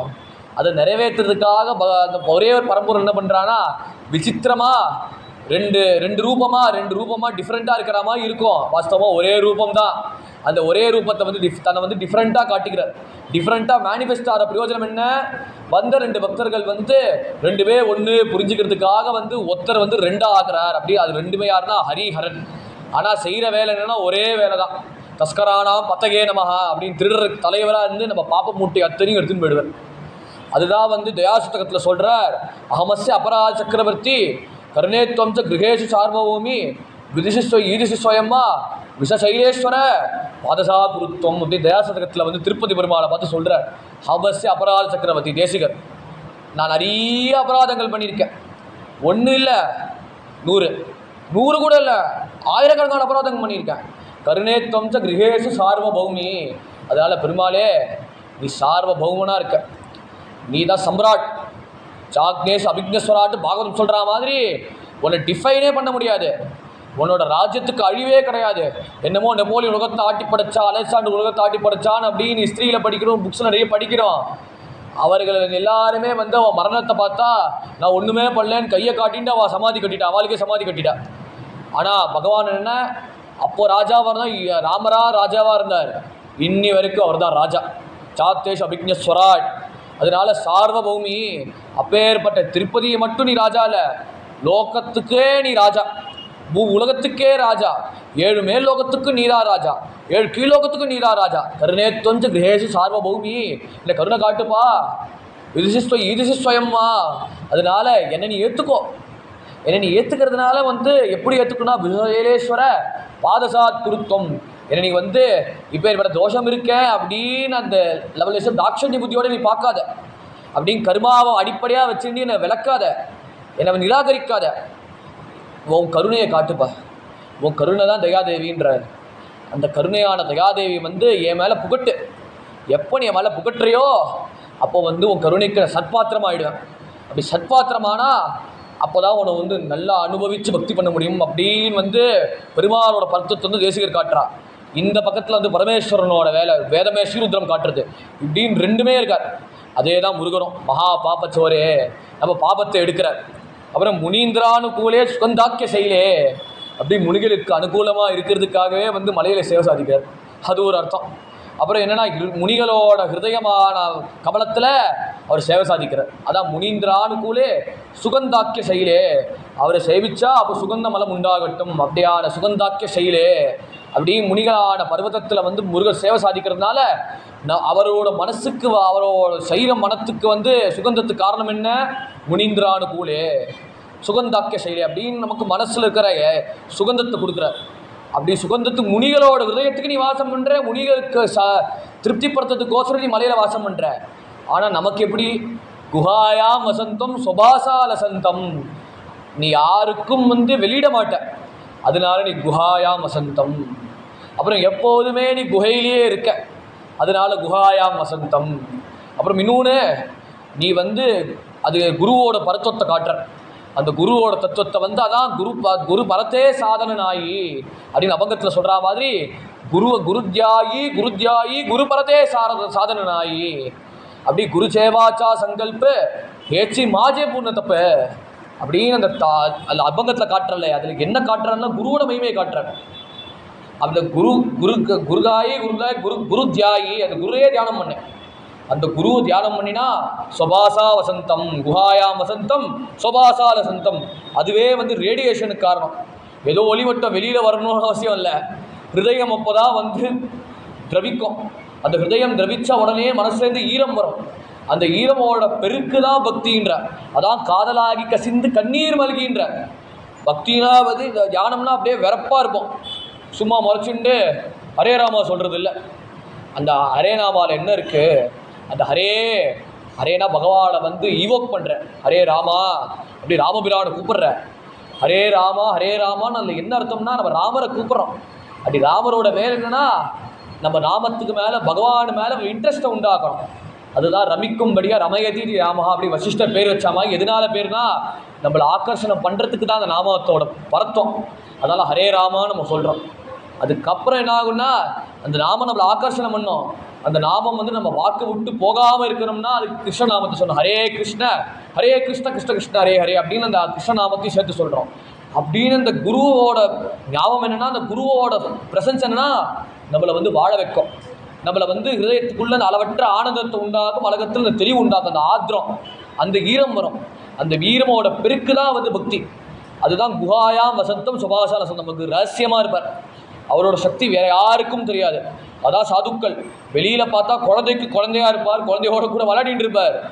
நம்மள்கிட்ட பார்த்தா தான் அவர் யாருன்னு வந்து சொன்னால், நீ 3 நாள் சுற்றினாலும் சரி, நீ 30 வருஷம் அவரோட பழகினாலும் சரி, நீ 3 நாள் பழகினாலும் 30 வருஷம் பழகினாமா இருக்கும், 30 வருஷம் பழகினாலும் 30 ஜென்மம் சுற்றினாமா இருக்கும். அப்படின்னு பெருகிட்டே போயிட்டுருக்கேன்னா அவரோட பரத்தத்தை நம்ம வாக்காலேயே வர முடியாது. வாக்காலேயே வந்து அந்த தீர்மானம் பண்ணிட்டு அடிபட்டு சொல்ல முடியாது. அதனால் குஹாயாம் வசந்தம். அதனால் எப்பொழுதுமே குக்கியமாக இருக்கார். அவரோட மகிமையை வந்து விளக்கி சொன்னாலும் போகிறவே எப்படி இங்கிலீஷ் பேப்பரில் 100 வாங்கிறது ரொம்ப இம்பாசிபிளோ. ஏன்னா எழுதினாலும் கூட நம்ம 80-90 தான் வாங்குறோம் இங்கிலீஷ் பேப்பரில். அதே மாதிரி தான் குருவோட மகிமையும். குஹாயாம் வசந்தம் சுபாசான வசந்தம் ஜனார்த்தி மரந்தம் ஸ்ரயாவோ குவந்தம். அத்தகையான குருவோட மகிமை தெரிஞ்சவர் என்ன, அப்படி எல்லாருக்கும் ரகசியமாக இருக்கார். எப்பொழுதே மலையிலேயே குகையிலே வாசம் பண்ணுறார். அப்படி குகையிலே வாசம் பண்ணிட்டு அவரோட இருப்பிடமே லோகத்துக்கு எல்லாருமே ஒளிவட்டமாக இருக்கும். அப்படி லோகத்துக்கு பிரகாசமாக அவரோட இருக்கிற மாத்திரத்தில் வந்து லோகத்தில் இருக்கிற எல்லா நாசத்தையும் போக்குறதுனா சுபாசா வசந்தம். ருக்கார சந்தகாரோவே ருக்கார சன்னிவர்த்ததா அந்தகார இதோரித்யா குரு இத்தியபிதீயத்தே. அப்படின்னு இந்த குரு 3 அக்ஷரம். அந்த குக்கார சந்தகாரோவை அந்த உள்ள இருக்க இருட்டு எடுக்கிறார். ருக்கார சன்னிவர்த்ததா குணா அந்தகாரம் அந்த இருட்டு. ருனா வந்து அதுலேருந்து வெளியில் வித்ரா பண்ணுறார். அப்படி வித்ரா பண்ணுறவர் யாருன்னா அது 2 அக்ஷரம் குரு இத்தியபிதீயத்தே. அப்படி 2 அக்ஷரமாக குருன்னு சோபிக்கிறார். அப்படின்னு நமக்கு சுபாசா வசந்தம். நமக்கு வந்து ஞானம் என்கிற இருளை ஞானம் என்கிற ஒளியை கொடுக்குறார். அப்படி ஞானம் என்கிற ஒளி கொடுத்ததுனால ஜனார்த்திம் ஹரந்தம், ஜனங்களோட கஷ்டத்தை வந்து ஆறுதலாக இருக்கார்.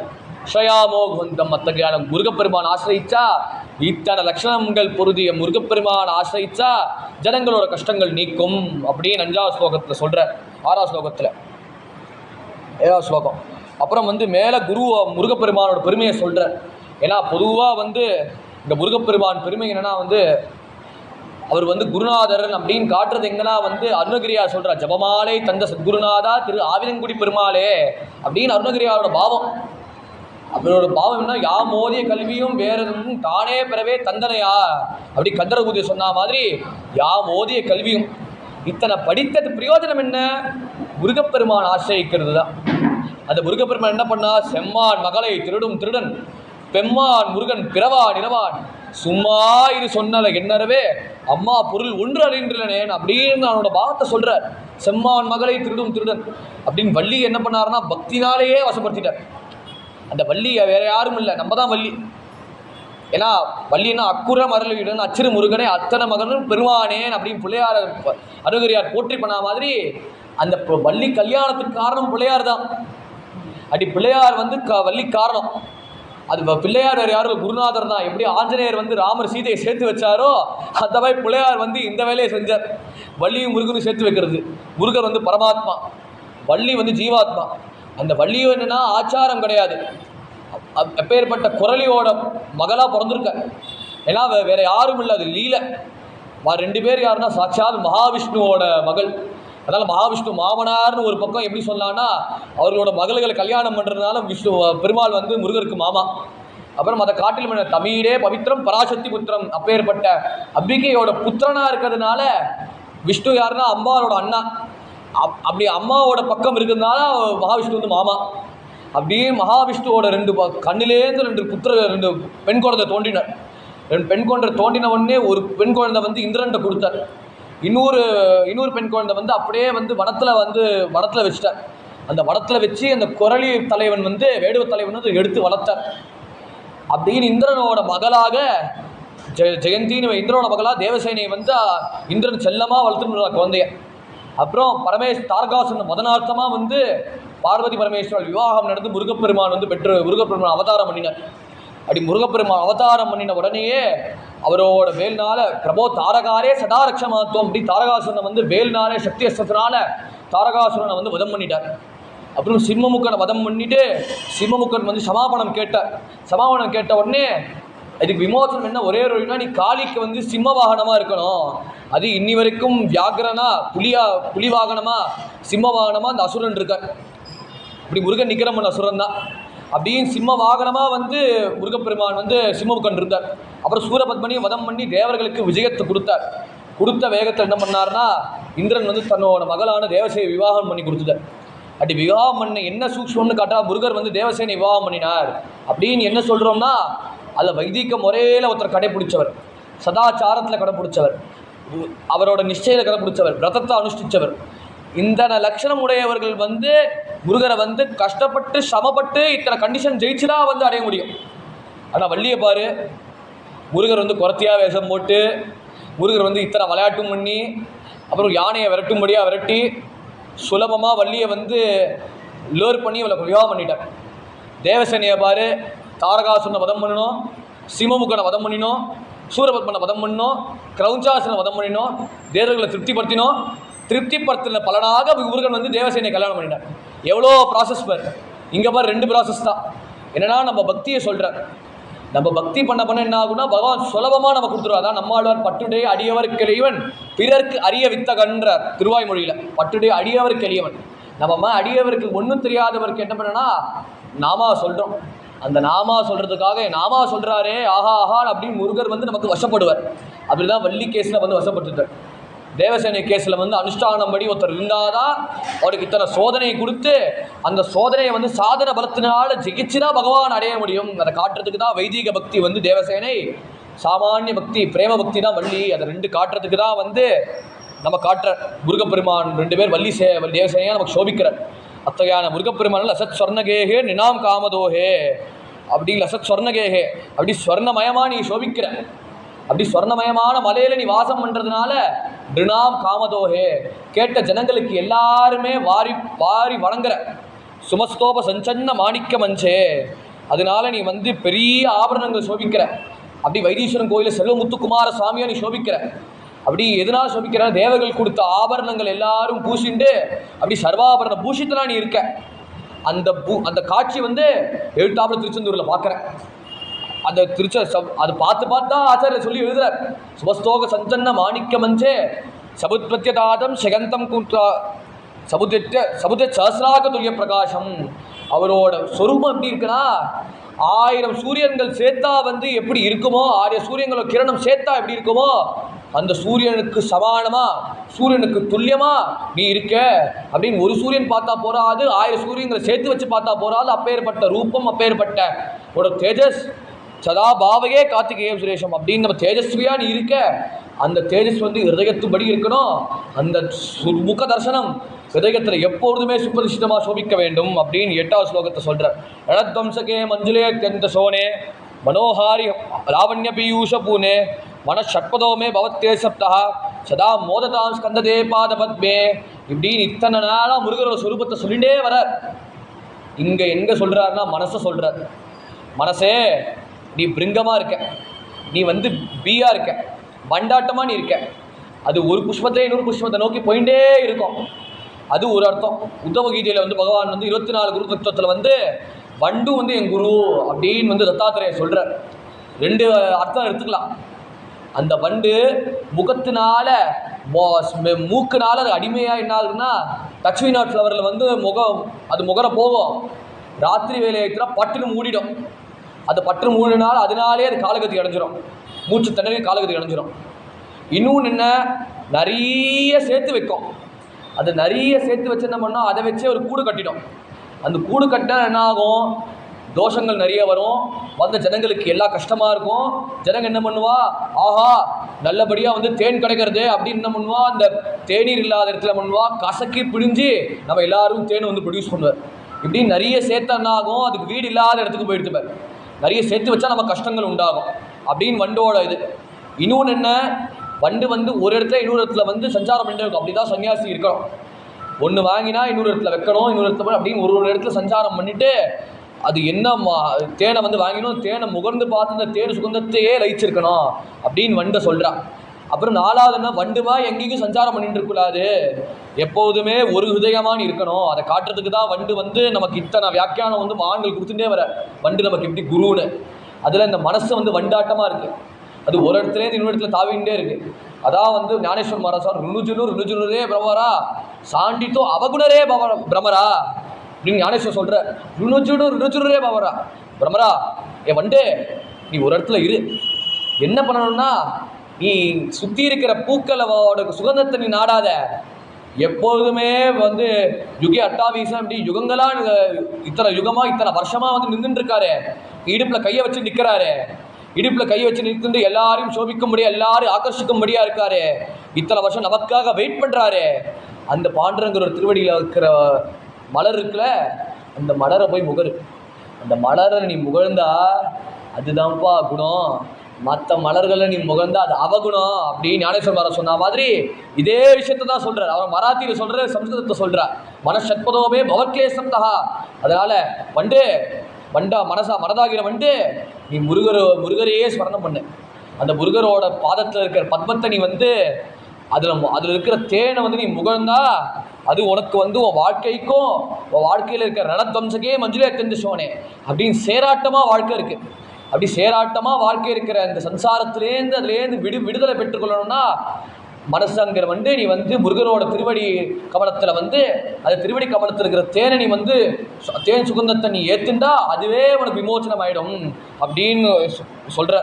அடுத்தது ரணத்வம்சகே மஞ்சுளேத்தன் சுவர்ணாவ திவ்யாம்பரை வாசமானா கொடக்கிங்கிரி மேகலாசோபமானா ரசத்தேம பட்டேம வித்யோதமானா கட்டிம் பாவையே ஸ்கந்ததே தீபியமானாம் அப்படின்னு வந்து முருகரோட திருவடியை சொன்னார். முதல்ல முருகரோட திருவடி கமலத்தில் அவர் முருகர் திருவடியில் ஆராதனை பண்ண கமலத்தை வந்து சொல்கிறார். அந்த கமலத்தை வந்து வண்டு சோபிச்சா அது வந்து எல்லாருக்கும் சோபத்தை கொடுக்கும் அப்படின்னு வந்து இந்த மனசு வந்து எப்போதுமே பகவானோட சரணத்தில் வந்து லயிச்சிருக்கணும் அப்படின்னு சொல்கிறார். அதுதான் வேதமே சொல்கிறது. சரணம் பவித்ரம் விததம் புராணம் ஏன பூதஸ்தரதி துஷ்கிருதானி தேன பவித்ரேன சுத்தேன பூதா அதி பாப்மான மராத்திம் தரேமா அப்படின்னு அந்த சரணத்தை ஆசிரிச்சா அதுவே வந்து உனக்கு சேமத்தை உண்டாகும். அதை காட்டுறதுக்கு தான் 9ஆவது ஸ்லோகத்தில் சொன்னார். இப்போ வந்து 10ஆவது ஸ்லோகத்தில் வந்து சுவர்ணாப திவ்யாம்பரை பாசமானா அவரோட பாதத்திலேருந்து இப்போ வந்து இடுப்பு பிரதேசத்துக்கு வர. அந்த இடுப்பில் வந்து என்னன்னா வந்து அழகாக பெரிய ஒரு இடுப்பில் வந்து பெரிய பட்டாடையை வச்சுட்டு இருக்க. அந்த பட்டாதையில் என்னென்னா வந்து சொர்ண கச்சிதமான பட்டாதை வந்து உன்னோட கால் வரைக்கும் வந்து ஜானுவாசம் வரைக்கும் சோபிக்கிறது. கொனக்கிங்கினி மேகலா சோபமானா அப்படின்னு இடுப்பில் என்ன கட்டிங்கன்னா அரண்யான் கட்டியிருக்க. அந்த தங்க அரண்யானை பார்த்தா கண்ணு டால் அடிக்கிறது. அந்த டால் அடிக்கிறதுனால அந்த அரண்யானை பார்த்துட்டே இருக்கலாம் போல இருக்குது. அந்த அரண்யான் மறைக்க மேலே வந்து ஒரு மேல் வஸ்திரம் போட்டிருக்க, உத்தரையும் போட்டிருக்கல. அந்த மேல் வஸ்திரம் வந்து நீ போட்டுக்கிற கீழ் வஸ்திரம் விட பயங்கரமாக இருக்குது. அது இன்னும் சோபையாகவே இருக்குது. ரசத் ஹேம பட்டேவ வித்யோதமானா அப்படி எப்படி இருக்குன்னா நமக்கு ரேடியன்ஸை கொடுக்குறது, நம்மளை எல்லாரையும் ஆக்கர்ஷணம் பண்ணுறது இந்த தங்கமயமான மேல் வஸ்திரம். ரசத்தேவ பட்டேவ வித்யோதமானா கட்டிம் பாவையே ஸ்கந்ததே தீபியமான அத்தகையான இடுப்பு பிரதேசத்தில் வந்து எந்த மேல் வஸ்திரம் வந்து உன்னோட தொப்பையை மறைக்கிறதோ அந்த தொப்பையை மறைக்கிறது காட்டியும் உன்னோட தங்கமயமான அரண்யான மறைக்கிறதோ அந்த அரண்யான மறைக்கிறத விட உன்னோட கீழ் வஸ்திரத்தையும் சோபையை கொடுக்குறதோ அத்தகையான உன்னோட இடுப்பை ஸ்தானத்தை வந்து நான் ஸ்மரணம் பண்ணுறேன் அப்படி கட்டிம் பாவையே ஸ்கந்ததே தீபியமானா அதை காட்டிலும் முருகரோட அங்கத்தை சொல்கிற, சரீரத்தை சொல்கிற. எந்த சரீரத்தை வந்து வள்ளி வந்து காடமாக ஆலிங்கனம் பண்ணினாரோ புலிந்தேச கன்யா ததா போதிதுங்கா தது ஆலிங்கனா சக்த காஷ்மீர ராகம் நமஸ்யாமியகம் தாரகாரே தபோரக சுபக்தாவனே சர்வதா அனுராகம் சானுராகம் புலிந்தேச கன்யா ததா போதினுங்கா. அத்தகையான வள்ளி இருக்காளே, அந்த வள்ளி தேவி உனக்கு காடமாக ஆலிங்கனம் பண்ணினார். அந்த காடமாக ஆலிங்கனத்தை பார்த்தா எப்படி இருக்குன்னா, உன்னோட புஜபலத்தை பார்த்தா ஆஹா, இந்த புஜபலம் பார்த்தா நீ தாரகாசுர வதம் பண்ணின, சிம்மமுக்கனை வதம் பண்ணின, சூரபத்மனை வதம் பண்ணினேன்னு கண்ணில் படலை. அப்பேற்பட்ட தோல் வள்ளி பார்த்துதான் ஆக்கர்ஷணை பண்ணி மோகிச்சு போய் ஒரு ஆலிங்கனம் பண்ணினாரே, அந்த தோலை பார்த்துட்டே இருக்கலாம் போல இருக்கு. புலிந்தேஜ கன்யா ததா போதிலிங்கா தது ஆலிங்கனாசக்த காஷ்மீர ராகம். அப்புறம் அவளோட ஸ்தனம் உன் மார்பில் பட்டதோட பார்வை தெரியுதுங்க அப்படின்னு இத்தானையும் ஆச்சாரியம் யோக திருஷ்டியில் முருகப்பெருமானை பார்க்குறோம். நம்ம என்னமோ முருகப்பெருமான் திருச்செந்தூர் தரிசனம் பண்ணுறோம், தரிசனம் பண்ணிட்டு நிறைய கணத்தை கொடுத்துட்டு ஃப்ரண்ட் சீட்டில் போய் பார்க்குறோம். ஆனால் பார்த்தா இந்த பாவத்தை வரதாவே நமக்கு தெரியல. ஆனால் இத்தனையும் குஷ்டரோகத்தில் கஷ்டப்பட்டுண்டு திண்டாடிண்டு ஆச்சாரியால் ஞான திருஷ்டினாலேயே முருகப்பெருமானோட சரித்திரத்தை அழகாக சொல்கிறார். அதனால இதில் படித்தாலே ஸ்காந்தம் படித்தது பலனே. முருகரோட வள்ளி கல்யாணம் சரி, முருகரோட தத்துவத்தை அழகாக சொல்கிறார். புலிந்தேச கன்யா ததா போதிலிங்கா ததாலிங்கனாசத்த காஷ்மீர ராகம் அப்படின்னு அந்த டிரான்ஸில் சொல்கிறார். நமஸ்யாமியகம் தாரகாரே தபோரஹா. அதனால எதனால உட மர்மம் இருக்கே, அந்த மர்மம் ஏன் சிவப்பாக இருக்குன்னா வள்ளியோட ஆலிங்கனம் பட்டதுனால தான், வள்ளியோட ஸ்தலம் பட்டதுனால சிவப்பாக இருக்கு அப்படின்னு இத்தனையும் சொல்கிறார். நமஸ்யாமியகம் தாரகாரே தபோரஹா அப்படின்னு இதே தோல் இதே புஜபலத்தினால நீ தாரகாசுர சம்ஹாரம் பண்ணியே, அதேவே சொபக்தாவனே சர்வதா சானுராகம். அதனால என்ன பண்ணணும்னா நீ டிசைரை எடுக்கணும். நீ எப்படி தாரகாசுரனை வதம் பண்ணியோ, என் மனசில் இருக்கிற டிசைரை, என் மனசில் இருக்கிற கிளேசத்தை, என் மனசில் எப்போதுமே உனக்கு காதலிக்கும்படியா என்னை நாயக்கியா நீ ஆக்கணும். எப்படின்னா நீ பேர்பட்ட காரியம் பண்ணி நீ தாரகாசுர சம்ஹாரம் பண்ண மாதிரி என் மனசில் இருக்கிற காமம், என் மனசில் இருக்கிற குரோதம், என் மனசில் இருக்கிற டிசையர், கிரீடு போன்ற துர்க்குணங்களை நீ நிகிரம் பண்ணினா அதுவே எனக்கு சேவத்தை உண்டாகும் அப்படின்னு மேலே முருகரோட அதிபத்தியத்தை சொல்கிறார். விதோ கிளுப்த தண்டான் சொலியா திருத்தாண்டான் நிரஸ்தே பசுண்டான் நிஷத்கால தண்டான் ஹதேந்திராதி ஷண்டான் ஜகத்ரான சவுண்டான் சதாத்தே பிரச்சண்டான் சகே பாகுதண்டான் அப்படின்னு அவரோட புஜபலத்தையே சொல்கிறார். விதோ கிளுப்த தண்டான், உன்னோட 2 புஜபலம் இருக்கே, அந்த புஜபலத்தை நான் கண்ணீர் மல்கி கண்ணை மூடிக்கொண்டு என் மனசை ஹிருதயத்தை எல்லாத்தையும் ஒருநிலைப்படுத்திண்டு மனசை ஒருநிலைப்படுத்திட்டு நான் உங்களை புஜபலத்தை தியானம் பண்ணுறேன். அந்த புஜபலத்தை தியானம் பண்ணால் விதோ கிளுப்த தண்டான் சொலீலா திருத்தாண்டான், அந்த புஜபலத்தினாலே நீ பிரம்மாவை தண்டனை பண்ணியே, உனக்கு பிரணவத்துக்கு சரியா பதில் சொல்லலைன்னு அதுக்கு நீ தண்டனை பண்ணியே, தண்டனை கொடுத்தியே, பந்திப்படுத்தின வீரபாவு வச்சுட்டு விதோ கிளுப்த தண்டான் சொலீலா திருத்தாண்டான்.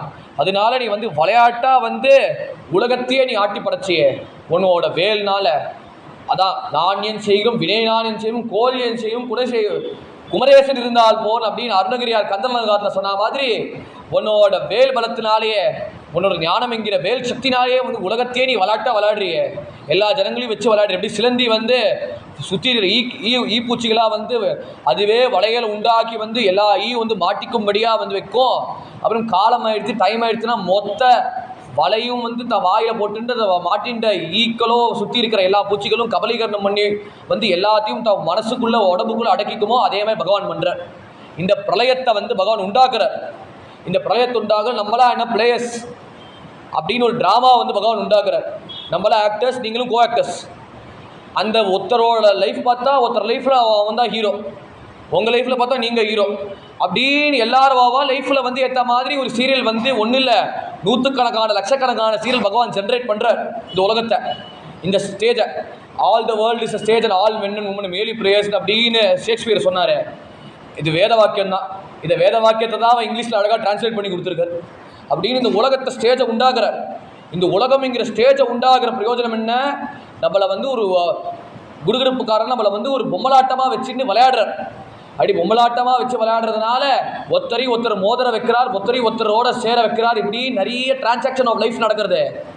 இது எல்லாம் பகவானோட விளையாட்டு. அப்படி தான் இந்த சிலந்தியும் பண்ணுற அந்த உலகத்தை உண்டாகிற மாதிரி உண்டாகவே பகவான் தன்னோட மாய சக்தினால சத்துவகுணம், ரஜோகுணம், தமோகுணம் இந்த 3 குணத்தினாலே இந்த உலகத்தை உண்டாகிறார். இந்த 3 உலகத்தை உண்டாகிறதுனால அந்த 3 உலகத்தை வச்சு தான் ட்ராமாவே பண்ணுறார். அந்த ட்ராமாவில் நம்மளும் நடிக்கிறோம், நீங்களும் நடிக்கிறோம். ஆனால் அது என்ன நீ புரிஞ்சுக்கணும்னா நம்ம ட்ராமாவில் நடிக்கிறோம். அந்த சேம் டைம் என்னென்னா ட்ராமா பகவான் இயக்கிறா. அந்த பகவான் இயக்கிறதுனால நமக்கு பேரார்த்தமாக புண்ணியமார்த்தமாக அவார்டு கொடுக்குறார். அப்புறம் பாவமார்த்தமாக நமக்கு தண்டனையும் கொடுக்குறா, உதையும் கொடுக்குறார். இப்படின்னு ஒரு விளையாட்டை அந்த உலகத்தை நடத்தா சொலீலா திருத்தாண்டான். இப்படி உலகத்தையே ஆடுறார் அவர். விரஸ்தே பசுண்டான் விஷக்கால தண்டான் அப்படின்னு அவரோ எப்பேற்பட்டார்னா இப்படி விளையாட்டாக விளையாடுறார். அப்படி தேவர்களையும் விஷத்கால தண்டான், அப்படி யமதமராஜா போன்ற எல்லாரையும் யமனையே ஒரு விளையாட்டுற அத்தகையான யமனையே யமனுக்கே மிருத்தி கொடுக்க பரமேஸ்வரன் புத்திரனா இருக்கியே அப்படின்னு விஷத்தேவகுண்டான் விஷக்கால தண்டான் அதேந்திராணி சண்டான் ஜெகத்ரான சவுண்டான் அப்படின்னு பெரிய கஷ்டம் யானை தும்பிக்கை ஆட்டமாக பெரிய கஷ்டமாக இருக்குது. அந்த யானை தும்பிக்கை ஆட்டமாக பெரிய கஷ்டத்தை நிகிரம் பண்ணிட்டு என்ன பண்ணுற, சதாதே பச்சண்டான் ஸ்ரயே பாகுதண்டான், அப்பேற்பட்ட உன்னோட புஜதந்தத்தை நான் ஆசிரிக்கிறேன்னா அந்த புஜபலத்தினால நீ அசுரர்களை நிகிரம் பண்ணின, பிரம்மா பனிஷ் பண்ணின, அப்புறம் உலகத்தையே நீ விளையாடுற, அப்புறம் யமன் போன்ற சில தேவர்கள் எல்லாரும் வணங்கும்படியா வைக்கிற, எல்லாரும் உனக்கு புஷ்ப மாலை பொரியும்படியா நீ பண்ற. அத்தகையார் என்ன பண்றேன்னா புஜபலத்தை ஆசிரிச்சா எனக்கு மரண பயம் என்னை விட்டு போயிடும் அப்படின்னு சதாதே பச்சண்டான் ஸ்ரயே பாகுதண்டான். அப்புறம் அவரோட முகத்தை சொல்றார், சதா சாரதா சண்முகாங்கா எதிர்ஷிஹு சபுத்தியந்த ஏவ சிதாசே சமந்தாத் சதா பூர்ணபிம்பா கலங்கைஷ்டஹீனா சதா தன் முகானாம் புருவே ஸ்கந்த சாமியம் அப்படின்னு சதா சாரகா சண்முகாங்கா எதிர்ஷிஹு அப்படின்னு முருகரோட முகத்தை பார்க்குறார். அப்படின்னு 6 பௌர்ணமி சேர்ந்தா எப்படி இருக்குமோ அப்படின்னு சண்முகனா பார்த்தா உன் முகத்தை பார்த்தா பூர்ண சந்திரனாட்டமா நீ இருக்கியே அப்படின்னு முகத்தை சொல்ற, சண்முகரை சொல்ற, ஜெயந்திநாதரை சொல்ற. உற்சவர் அவர் தான், சண்முகர் தான் உற்சவரங்க அப்படின்னு சதா சாரதா சண்முகாங்கா எதிர்ஷிஹு அப்படின்னு இந்த முகத்தை பார்க்குறார். சபுத்தியந்த ஏவ சிதாசே சமந்தாத், அதில் பார்த்தா அசோபையே தெரியல, சுற்றி பார்த்தா பௌர்ணமி சந்திரனை கண்ண வராம இருக்கு. 6 பௌர்ணமி சந்திரன் வானத்தில் சேர்த்து வச்சா அப்படி இருக்குமோ அந்த மாதிரி இருக்குமா அவனோட அழகான முகம். சபுத்தியந்த ஏவ சிதாசே சமந்தாத் சதா பூர்ணபிம்பா கலங்கைஷ்டஹீனா. முருகா, அதனால இதுல என்ன ஒப்பந்தம், என்ன இதுக்கு என்ன கம்பாரிசன் சொல்லவே முடியல. அதனால சதாத்வன் முகானாம் புருவேஸ்கந்த சாமியம் அப்படின்னு அதனால அதுக்கு அசோபை இல்லாம எனக்கு ஹிருதயத்துல எப்பவுமே சோபையை உண்டாக்குப்பா, உன்னோட முகாரம் இன்னும் ஹிருதயத்துல சோபையை உண்டாக்கணும் அப்படின்னு முருகரோட பெருமையை சொல்ற, முகத்தை சொல்றான். அப்புறம் ஸ்புரன் மந்த ஹாசே சஹம்சானி கஞ்சது கட்டாட்சாவலி பிருங்க சன்னோஜ்வலானி சுதாஸ்சந்தி பிம்பா தராணி சசூனோ தவாலோக்கையே ஷண்முகாம்போர்ஹாணி ஸ்புரன் மந்த ஹாசே சஹம்சானி சஞ்சது அப்படின்னு அவரோட முகத்தை சொல்ற. அவரோட முகத்துல கீழே இருக்கிற அவரோட புன்சிரிப்பை சொல்ற. அவர் மந்தஹாசம் எப்படி இருக்கடா, சஹம்சானி சம்சது, தாமரை மலர்ந்தா எப்படி இருக்குமோ அந்த மாதிரி இருக்குவா அவனோட மந்தஹாசம், உன் புன்சிரிப்பு. கட்டாட்சாவலி பிருங்க சங்கோஜ்வலானி, அது எப்படி இருக்குன்னா சுற்றி எல்லா அம்சங்களும் சுற்றி இருக்கிற அன்னப்பறவைகள் நதி தீரத்தில் சேர்ந்துருந்தா எப்படி சீரியஸாக சேர்ந்துருந்தா எப்படி இருக்குமோ அந்த மாதிரி உன்னோட சிரிப்பு, உன்னோட புன்சிரிப்பு அப்படி இருக்கும். பற்கள் கடாட்சாவலி பிருங்க சங்கோஜுலானி சுதா செந்தி பிம்பா தராணீச சூனோ தவா லோக்கையே சண்முகா போருஹானி. அந்த உதடு பார்க்க எப்படி இருக்குன்னா அந்த உதடில் மலர்கள் எல்லாம் செவ்வலர்கள் சேர்ந்துருந்தா எப்படி இருக்கும், அந்த செவ்வலர்கள் சேர்ந்து வண்டுக்கள் அப்படியே ரீங்காரம் பண்ணிட்டு ஒன்று சுகந்தத்தை முகர்ந்துட்டு போகிறமா எப்படி இருக்குமோ அந்த மாதிரி இருக்குமா உன்னோட சுதாசிந்து பிம்பாதராதீச சூனோ, அழகான உதடு. தவாலோக்கையே சண்முகாம் போருஹானி அப்படின்னு முருகரோட உதடு அழக சொன்னார், முருகரோட முக அழகத்தை சொல்ற. இப்போ நேர கண்ணை சொல்ற. விஷாலேஷு கர்ணாந்த தீர்கேஷு தஸ்ரம் தயா சிந்திசு துவாதச வீக்ஷணேஷு அப்படின்னு முருகரோட கடைக்கண் பார்வையோட பெருமையை சொல்ற. அவர் கண் எப்படி இருக்குன்னா விஷாலேஷு கர்ணாந்த, அது காது வரைக்கும் போகும். அந்த காது வரைக்கும் போகிற பார்வை என்னன்னா கருணையோடு இருக்க பார்வை. அதை காட்டில் வேணுன்னா ரொம்ப ஸ்ட்ராங்காக இருக்கும். தீக்ஷ்ணம்னா ரொம்ப ஷார்ப்பாக இருக்கும்னு சொல்லலாம். இங்கே ஸ்ட்ராங்காக இருக்குன்னு நான் சொல்லுவேன். ஏன்னா ஷார்ப்பாக நம்ம என்ன ஆகணும்னா நம்ம எரிச்சிருவார். இப்போ ஸ்ட்ராங்காக இருந்தால் நம்ம எல்லாரையும் குளிர்ந்து என்ன யோக்கியத்தை இருந்தாலும் நம்ம கட்டாட்சிப்பா. அதை பின்னாடி தான் சொல்லலாம். முனீனா முதாகோ நினா பக்தி பாஜா பின்னாடி ஒரு ஸ்லோகத்தில் சொல்கிறேன்.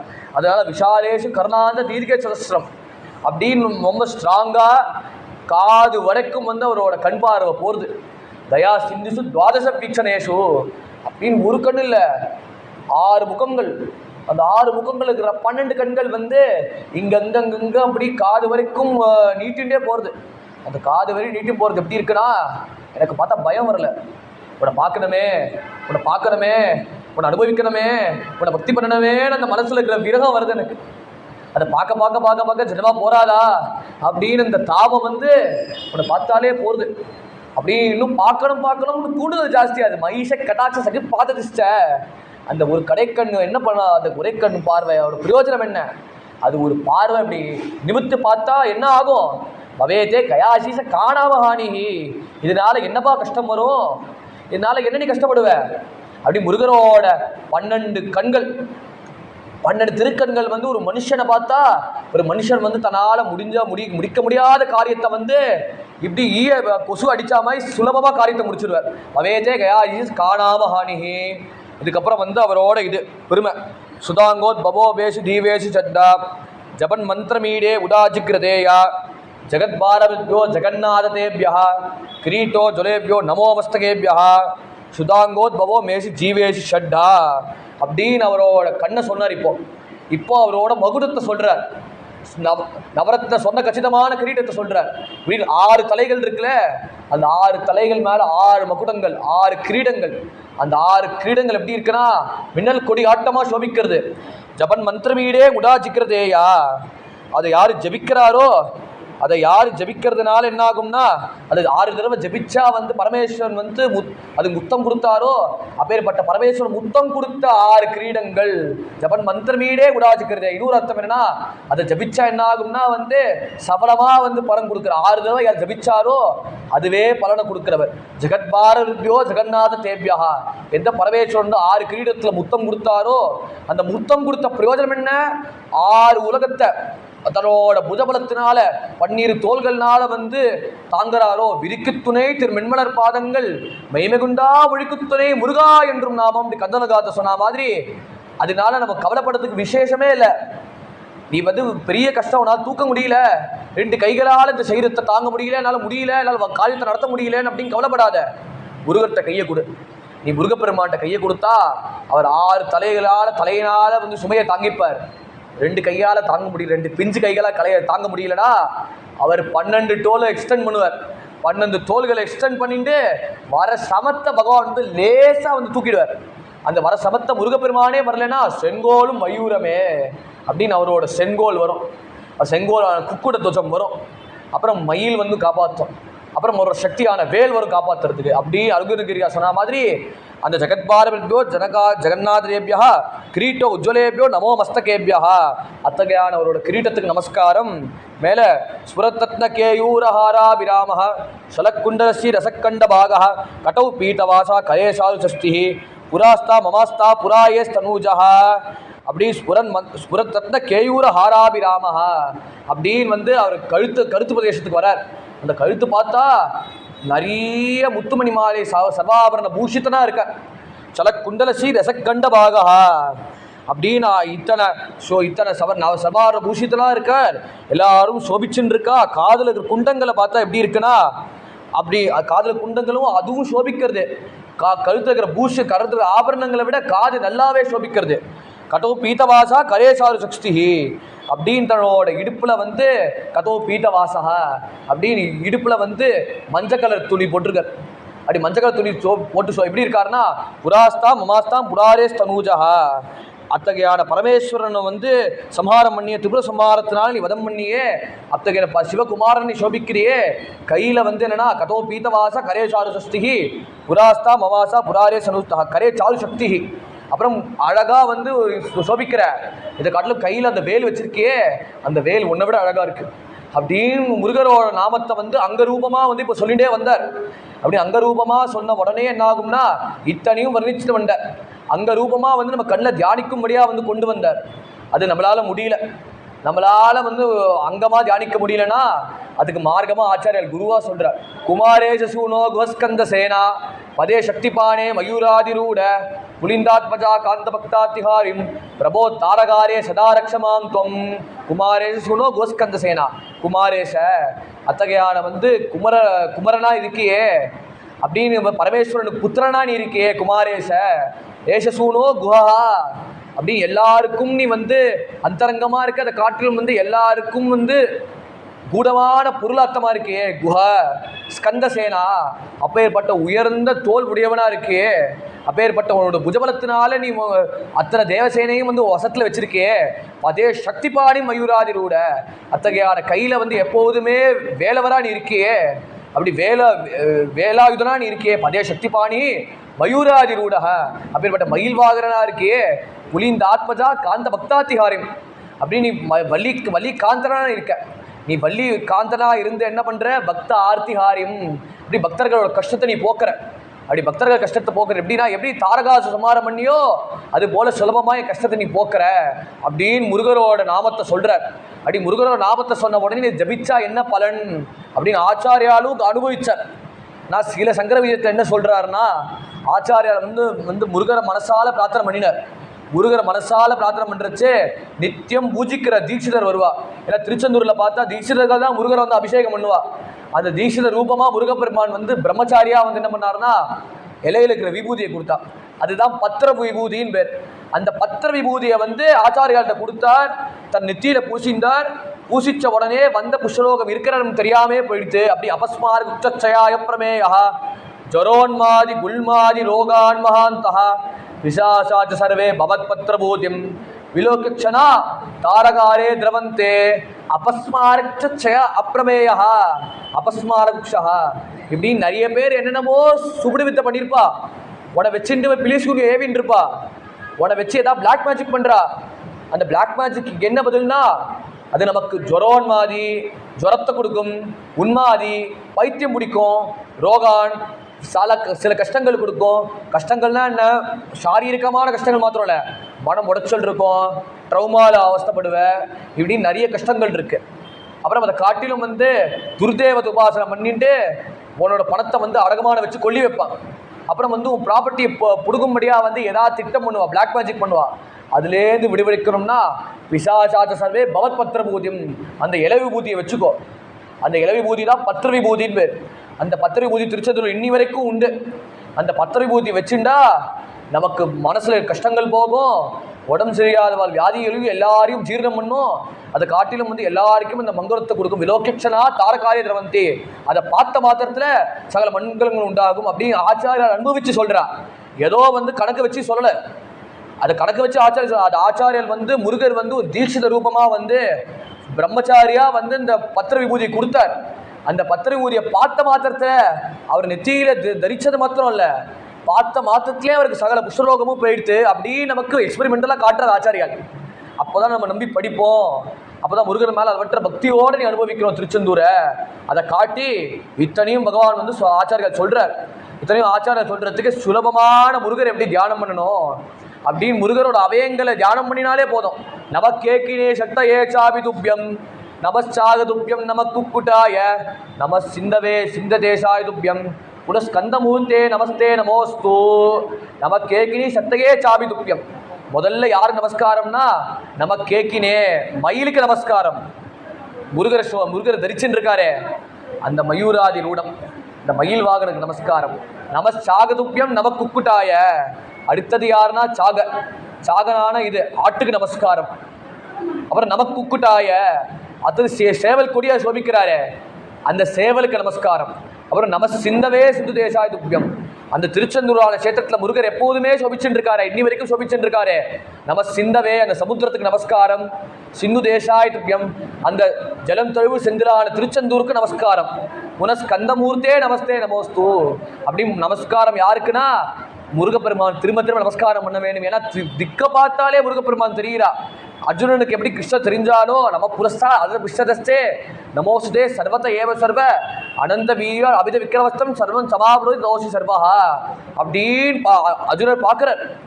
அப்படி சுற்றி பார்த்தா என்ன தெரியுதுன்னா, இங்கே பார்த்தா பெருமாள் விஸ்வரூபம் ஒரு பக்கம் தெரியல, நேராக பார்த்தா பெருமாள் விஸ்வரூபம் தெரிகிறார், சைடு பார்த்தா பகவான் விஸ்வரூபம் தெரிகிறார், பின்னாடி பார்த்தா பகவான் விஸ்வரூபம் தெரிகிறார், அப்புறம் லெஃப்ட் பார்த்தா தெரிகிறார், ரைட்டு பார்த்தா எங்கே பார்த்தா தெரிகிறார்.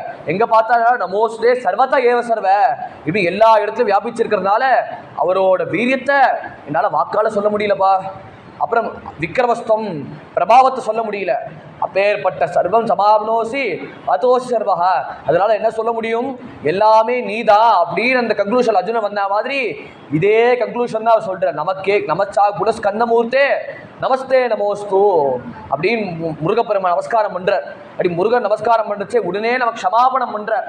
இந்த கிரந்தத்துக்கு ஏதாவது பிழை இருந்தால் ஷமிக்க வேண்டும். எப்படி அர்ஜுனன் வந்து க்ஷமாபணம் பண்ணால பிதாசி லோகஸ்ய சராச்சரஸ்ய தமஸ்ய பூஜ்யஸ்ய குரோ கரீயான் நத்தத் சமஹா அபியதிகிருத குரோன்யா லோகத்தவே அப்பிரதிம பிரபாவா அப்படின்னு 12ஆம் அத்தியாயத்தில் வந்து பகவான் வந்து அர்ஜுனன் விஸ்வரூபம் கொடுத்தார். விஸ்வரூபத்தை கொடுத்து முன்னாடி ஃப்ளாஷ்பேக்கில் வந்து அர்ஜுனன் வந்து கிருஷ்ணன் வந்து ஃப்ரெண்டாக தானே பழகினார். ஒரே படுக்கையில் படுத்தார். விகார சையாசல போஜனேஷு ஒரே படுக்கையில் படுத்தார், ஒரே டைனிங் டேபிளில் சாப்பிட்டா, அப்புறம் வந்து ஒலையில பிச்சு சாப்பிட்டா, இப்படி நிறைய விவகாரம் பண்ணினோம், ரொம்ப க்ளோஸாக இருந்தோம். இப்போ கிருஷ்ணர் தான் யாருன்னு ஸ்பஷ்டமாக எனக்கு தெரியுது. அதனால பிதாஜி லோகச சராச்சரஸ்ய, நீ லோகத்துக்கே ஜெகத்பிதா, நீ லோக ஜெகத்பிதா காட்டிலும் எனக்கு நீ தகப்பனார்.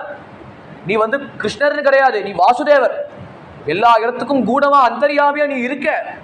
நீ இருக்கிறதுனால உன்னோட இருப்பிடம் என்ன, உன்னோட அஸ்தித்வம் என்ன, பிரபாவம் என்ன, பௌருஷம் என்னன்னு என்னால் வாக்கால சொல்ல முடியல. அது சொல்ல முடியாதனால என்னால் வந்து இதுதான் நிர்ணயிக்க முடியல. இது நிர்ணயிக்க முடியாதனால என்ன ஆகும், நான் வந்து நமஸ்காரம் பண்றேன். நான் இத்தனை நாள் படிந்ததுக்கு க்ஷமாபண கேட்டுக்கிறேன். கிருஷ்ணா தொமஸ்ட பூஜ்யச குரோகரியான், நீ குருவா இருக்க, நீ குருவா இருந்து என்ன யுத்தத்தை வந்து சண்டை போடு அந்த ஊக்கத்தை நீ கொடுத்த. நான் வந்து கிளைபியத்தில் இருக்கேன், ரொம்ப கஷ்டப்பட்டு இருக்கேன், வேண்டாம் துரோணரை வதம் பண்ணணும், பீஷ்மரை வதம் பண்ணணும், மகா பாபமாச்சே, இப்படி நான் வந்து தர்மசாஸ்திரம் இருக்க எத்தனை விஷயமும் நான் வந்து படிப்படியாக பாயிண்டாக சொன்னேன். நீ என்ன பண்ண, என்னை திக்காரம் பண்ணின. என்னை திக்காரம் பண்ணி நீ செய்யறது பெடித்தனம். அந்த சொன்ன வார்த்தை என்ன ஆயிடுது, சிஷ்யஸ்தேகம் சாதிமாந்தம் பிரபன்னம், கிருஷ்ணா அவனை சரணாகதி பண்றேன் அப்படின்னு புத்தி வந்தது. அந்த புத்தி வந்த உடனே என்ன பண்ண, எனக்கு ஞானோபதேசம் பண்ணின. அந்த ஞானோபதேசம் பண்ண உடனேயே எனக்கு ரகசியம் என்னன்னு சொல்றதுக்காக 9வது அத்தியாயத்தை நீ சொன்ன. அப்புறம் 10வது அத்தியாயத்தை வந்து சுத்தி பகவான் எல்லாரும் தரிசனம் பண்ண தெரியணும்னு அப்படி விபூதி யோகத்தை கொடுத்த. அப்புறம் நான் ஆசைப்பட்டு திவ்யந்ததா விதேஜு பஷ்யவே யோகம் ஐஸ்வரம் அப்படி ஆசைப்பட்டதுனால நீ விஸ்வரூபத்தையும் கொடுத்த. அப்படி கொடுத்ததுனால என்ன ஆச்சு, என்னோட பழைய ஞாபகம் நினைச்சா வரவே வரல. நீ குரு அப்படின்னு இந்த பாவம் எனக்கு வருது. அதேதான் ஆச்சாரிய சரித்தி பிதாஜ புத்திராபரார்த்தம் சஹேத்தேனக்கும் தேவசேனாதிநாத முருகரை பார்த்து சொல்றார். ஜனித்தி பிதாச்ச, நீ வந்து எப்படி இருக்கனா, எனக்கு தாயாரா இருக்க, எனக்கு தகப்பனாரா இருக்க, ரெண்டுமே இருந்து என்ன பண்ற, சஹேத்தேனக்கும் தேவசேனாதிநாத. அப்படி முருகா நீ எனக்கு எப்படி இருக்கனா, அகம் சாதி பாதோ பாலோ பவான் லோக தாத்தா. அப்படி குழந்தையா இருந்து என்ன பண்ற, நீ என்னை காப்பாத்துற. தாத்தானா வந்து தாத்தானா அப்பா, இன்னொரு தாத்தானா வந்து என்னை காப்பாத்துற. அப்படி காப்பாத்துறதுதான் என்ன பண்ணும், நான் பண்ண இத்தனை அபராதத்துக்கும் நான் அச்சுபுச்சுமாய் சொன்னதுக்கு நீ வந்து சமாபனம் பண்ணிக்க வேண்டும் அப்படின்னு ஆச்சாரியர் விநாயகமா சொல்றார். வினயமா சொல்லி முன்னாடி என்ன சொல்றாருன்னா, எல்லாருக்கும் இந்த பயத்தினால அந்த முருகர் வந்து நிவர்த்தி பண்றார். வியாதி பயம் எல்லா பயத்தையும் நிவர்த்தி பண்றார். இது உலகத்துக்கே பெரிய பயம் என்னன்னா மரண பயம். அந்த மரண பயத்தை நிவர்த்தி பண்ணணும்னா அதுக்கு என்ன ஒரே ஒரு வழினா, அந்த சமயத்தில் யமபட்டர்கள் வருவா. யமபட்டர்கள் வந்து 3 ஆட்கள் அம்புவார். அவர் ட்ரூப்ஸ் அமிச்சுட்டு எல்லாரும் கையில் பாசத்தின் வந்து அந்த ஜீவனோ வந்து ஐசியூலையோ எங்கேயோ வந்து படுத்த படிக்கையா இருப்பா. அவர் தான் ஃபைனல் காலில் வெயிட் பண்ணிட்டு இருக்கார், ஃபைனல் பிரெத்தில் இருக்கார், யாருமே இல்லை. வந்து எல்லா ஜனங்களும் வந்து அவரை பற்றி தப்பாக அவர் வந்து அவர்கிட்ட பணத்தை பிடுங்கணும், பாஸ்வேர்டை கேளுன்னு எல்லாரும் வந்து நெக் டு நெக்காக வந்து உருக்கிறார் அவரை. அவர் வந்து உயிர் திண்டாடிட்டு இருக்கார். சுற்றி இருக்க ஜனங்க வந்து பணம் வேணும் செல்ஃபிஷ் இன்ட்ரெஸ்டோட அவளை போட்டு நறுக்கிறா. விஸ்வசனா சொல்ற யாருமே இல்லை, எல்லாரும் பண விஷயமா பேசிட்டு இருக்கா. அவரோ கண்ணில் எழுத்தாப்புல கருப்பா வீசையை முறுக்கிண்டு புடிடா கொல்லுடா இருடா அப்படின்னு சொல்ற யமபட்டர்கள் வரா. கிருதாந்தஸ்ய தூத்தேஷு சண்டேஷு கோபா நச்சிந்தி பிந்தி மாம் தச்சயத்சு மயூரம் சமாருக்கியமா வேரிஜித்வம் புனசக்தி பாணி மமாயாகி சீப்ரம். அந்த பார்த்த வேகத்தில் நமக்கு மோஷன் தானாகவே வரும். மோஷன் தானாக வரத காட்டிலும் என்ன ஆகும்னா, எங்கேயோ ஓட்டை வந்து நம்ம விட்டு போயிடும். 9 வாயில் ஒரு மந்திரத்தால் ஔவையார் சொன்ன மாதிரி அந்த 9 வாய்கள் இருக்கு. அந்த 9 நுழைவாய்களை பூட்டுறது என்ன ஒரே ஒரு வழினா, முருகநாமத்தை ஜபம் பண்ணு, முருகரை ஸ்மரணம் பண்ணு. அந்த முருகர் ஸ்மரணம் பண்ணினா மயூரம் சமாருக்கியமா வேரிஜித்வம். அடி முருகப்பெருமான் வருவார். அப்படி மயில் வாகனா வருவார். அவர் வரலனா அவர் மயில் மேலே அமர்ந்துட்டு வருவார். அவர் வரலனா மயில் வரும். மயில் வந்த உடனே மயில் வந்து அலட்சியப்படுத்தினா கூட சக்தி பாணி மமாயா சீக்கிரம் வந்து கையோட ஞானவேல் வந்து அந்த ஞானத்தினால யமபட்டர்களை தலதிருக்கி ஓட வைக்கும். அப்படின்னு மரண பயத்தையும் வந்து நீக்கிறது என்ன ஒரே ஒரு வழினா சுப்பிரமணிய புஜங்கம். அதை படித்தா என்ன, லபேஸ் கந்த சாயுஜ வந்தே நரசா. அது படித்தா என்ன ஆகும்னா, எல்லாரும் வந்து திருச்செந்தூர் வந்து பகவானை சேவிக்கிறது மாத்திரம் அந்த அனுபவம் மாத்திரம் வராது. லபேஸ் கந்த சாயுஜம் வந்தே நரசா. அதை படித்தா என்ன ஆகும்னா, நமக்கு வர கஷ்டங்கள் எல்லாம் நீக்கும். அதை காட்டிலும் அளவற்ற முருக பக்தி உண்டாகும் அப்படின்னு சொல்லி இன்னைக்கு சஷ்டியில் கரெக்டாக வந்து முருகர் வந்து பகவான் ஸ்மரணம் பண்ணும்படியாக கொடுத்துருக்கா. அதனால லபேஸ் கந்த சாயுஜம் வந்தே நரசா. அப்படி மனிதர்கள் எல்லாருக்கும் முருகர் மேல் அளவற்ற பக்தி உண்டாக்கும். அப்படி முருகரை வந்து பக்தியோட அளவற்ற ஆசையற்ற பக்தியோட முருகரை நல்லா புரிந்துக்க வேண்டும் அப்படின்னு பிரார்த்தனை பண்ணி இந்த சத்சங்கத்தை உங்கள் எல்லாருக்கும் நன்றியை தெரிவித்து முருகப்பெருமான் திருவிடைய சரணாவின் சமர்ப்பணம் பண்ணி சத்சங்கத்தை பூர்த்தி பண்ணுறேன். வெற்றிவேல் முருகனுக்கு ஹரோஹரா. சத்குரு சுவாமினஹா ஜெய். ஆஞ்சநேய சுவாமினஹா ஜெய்.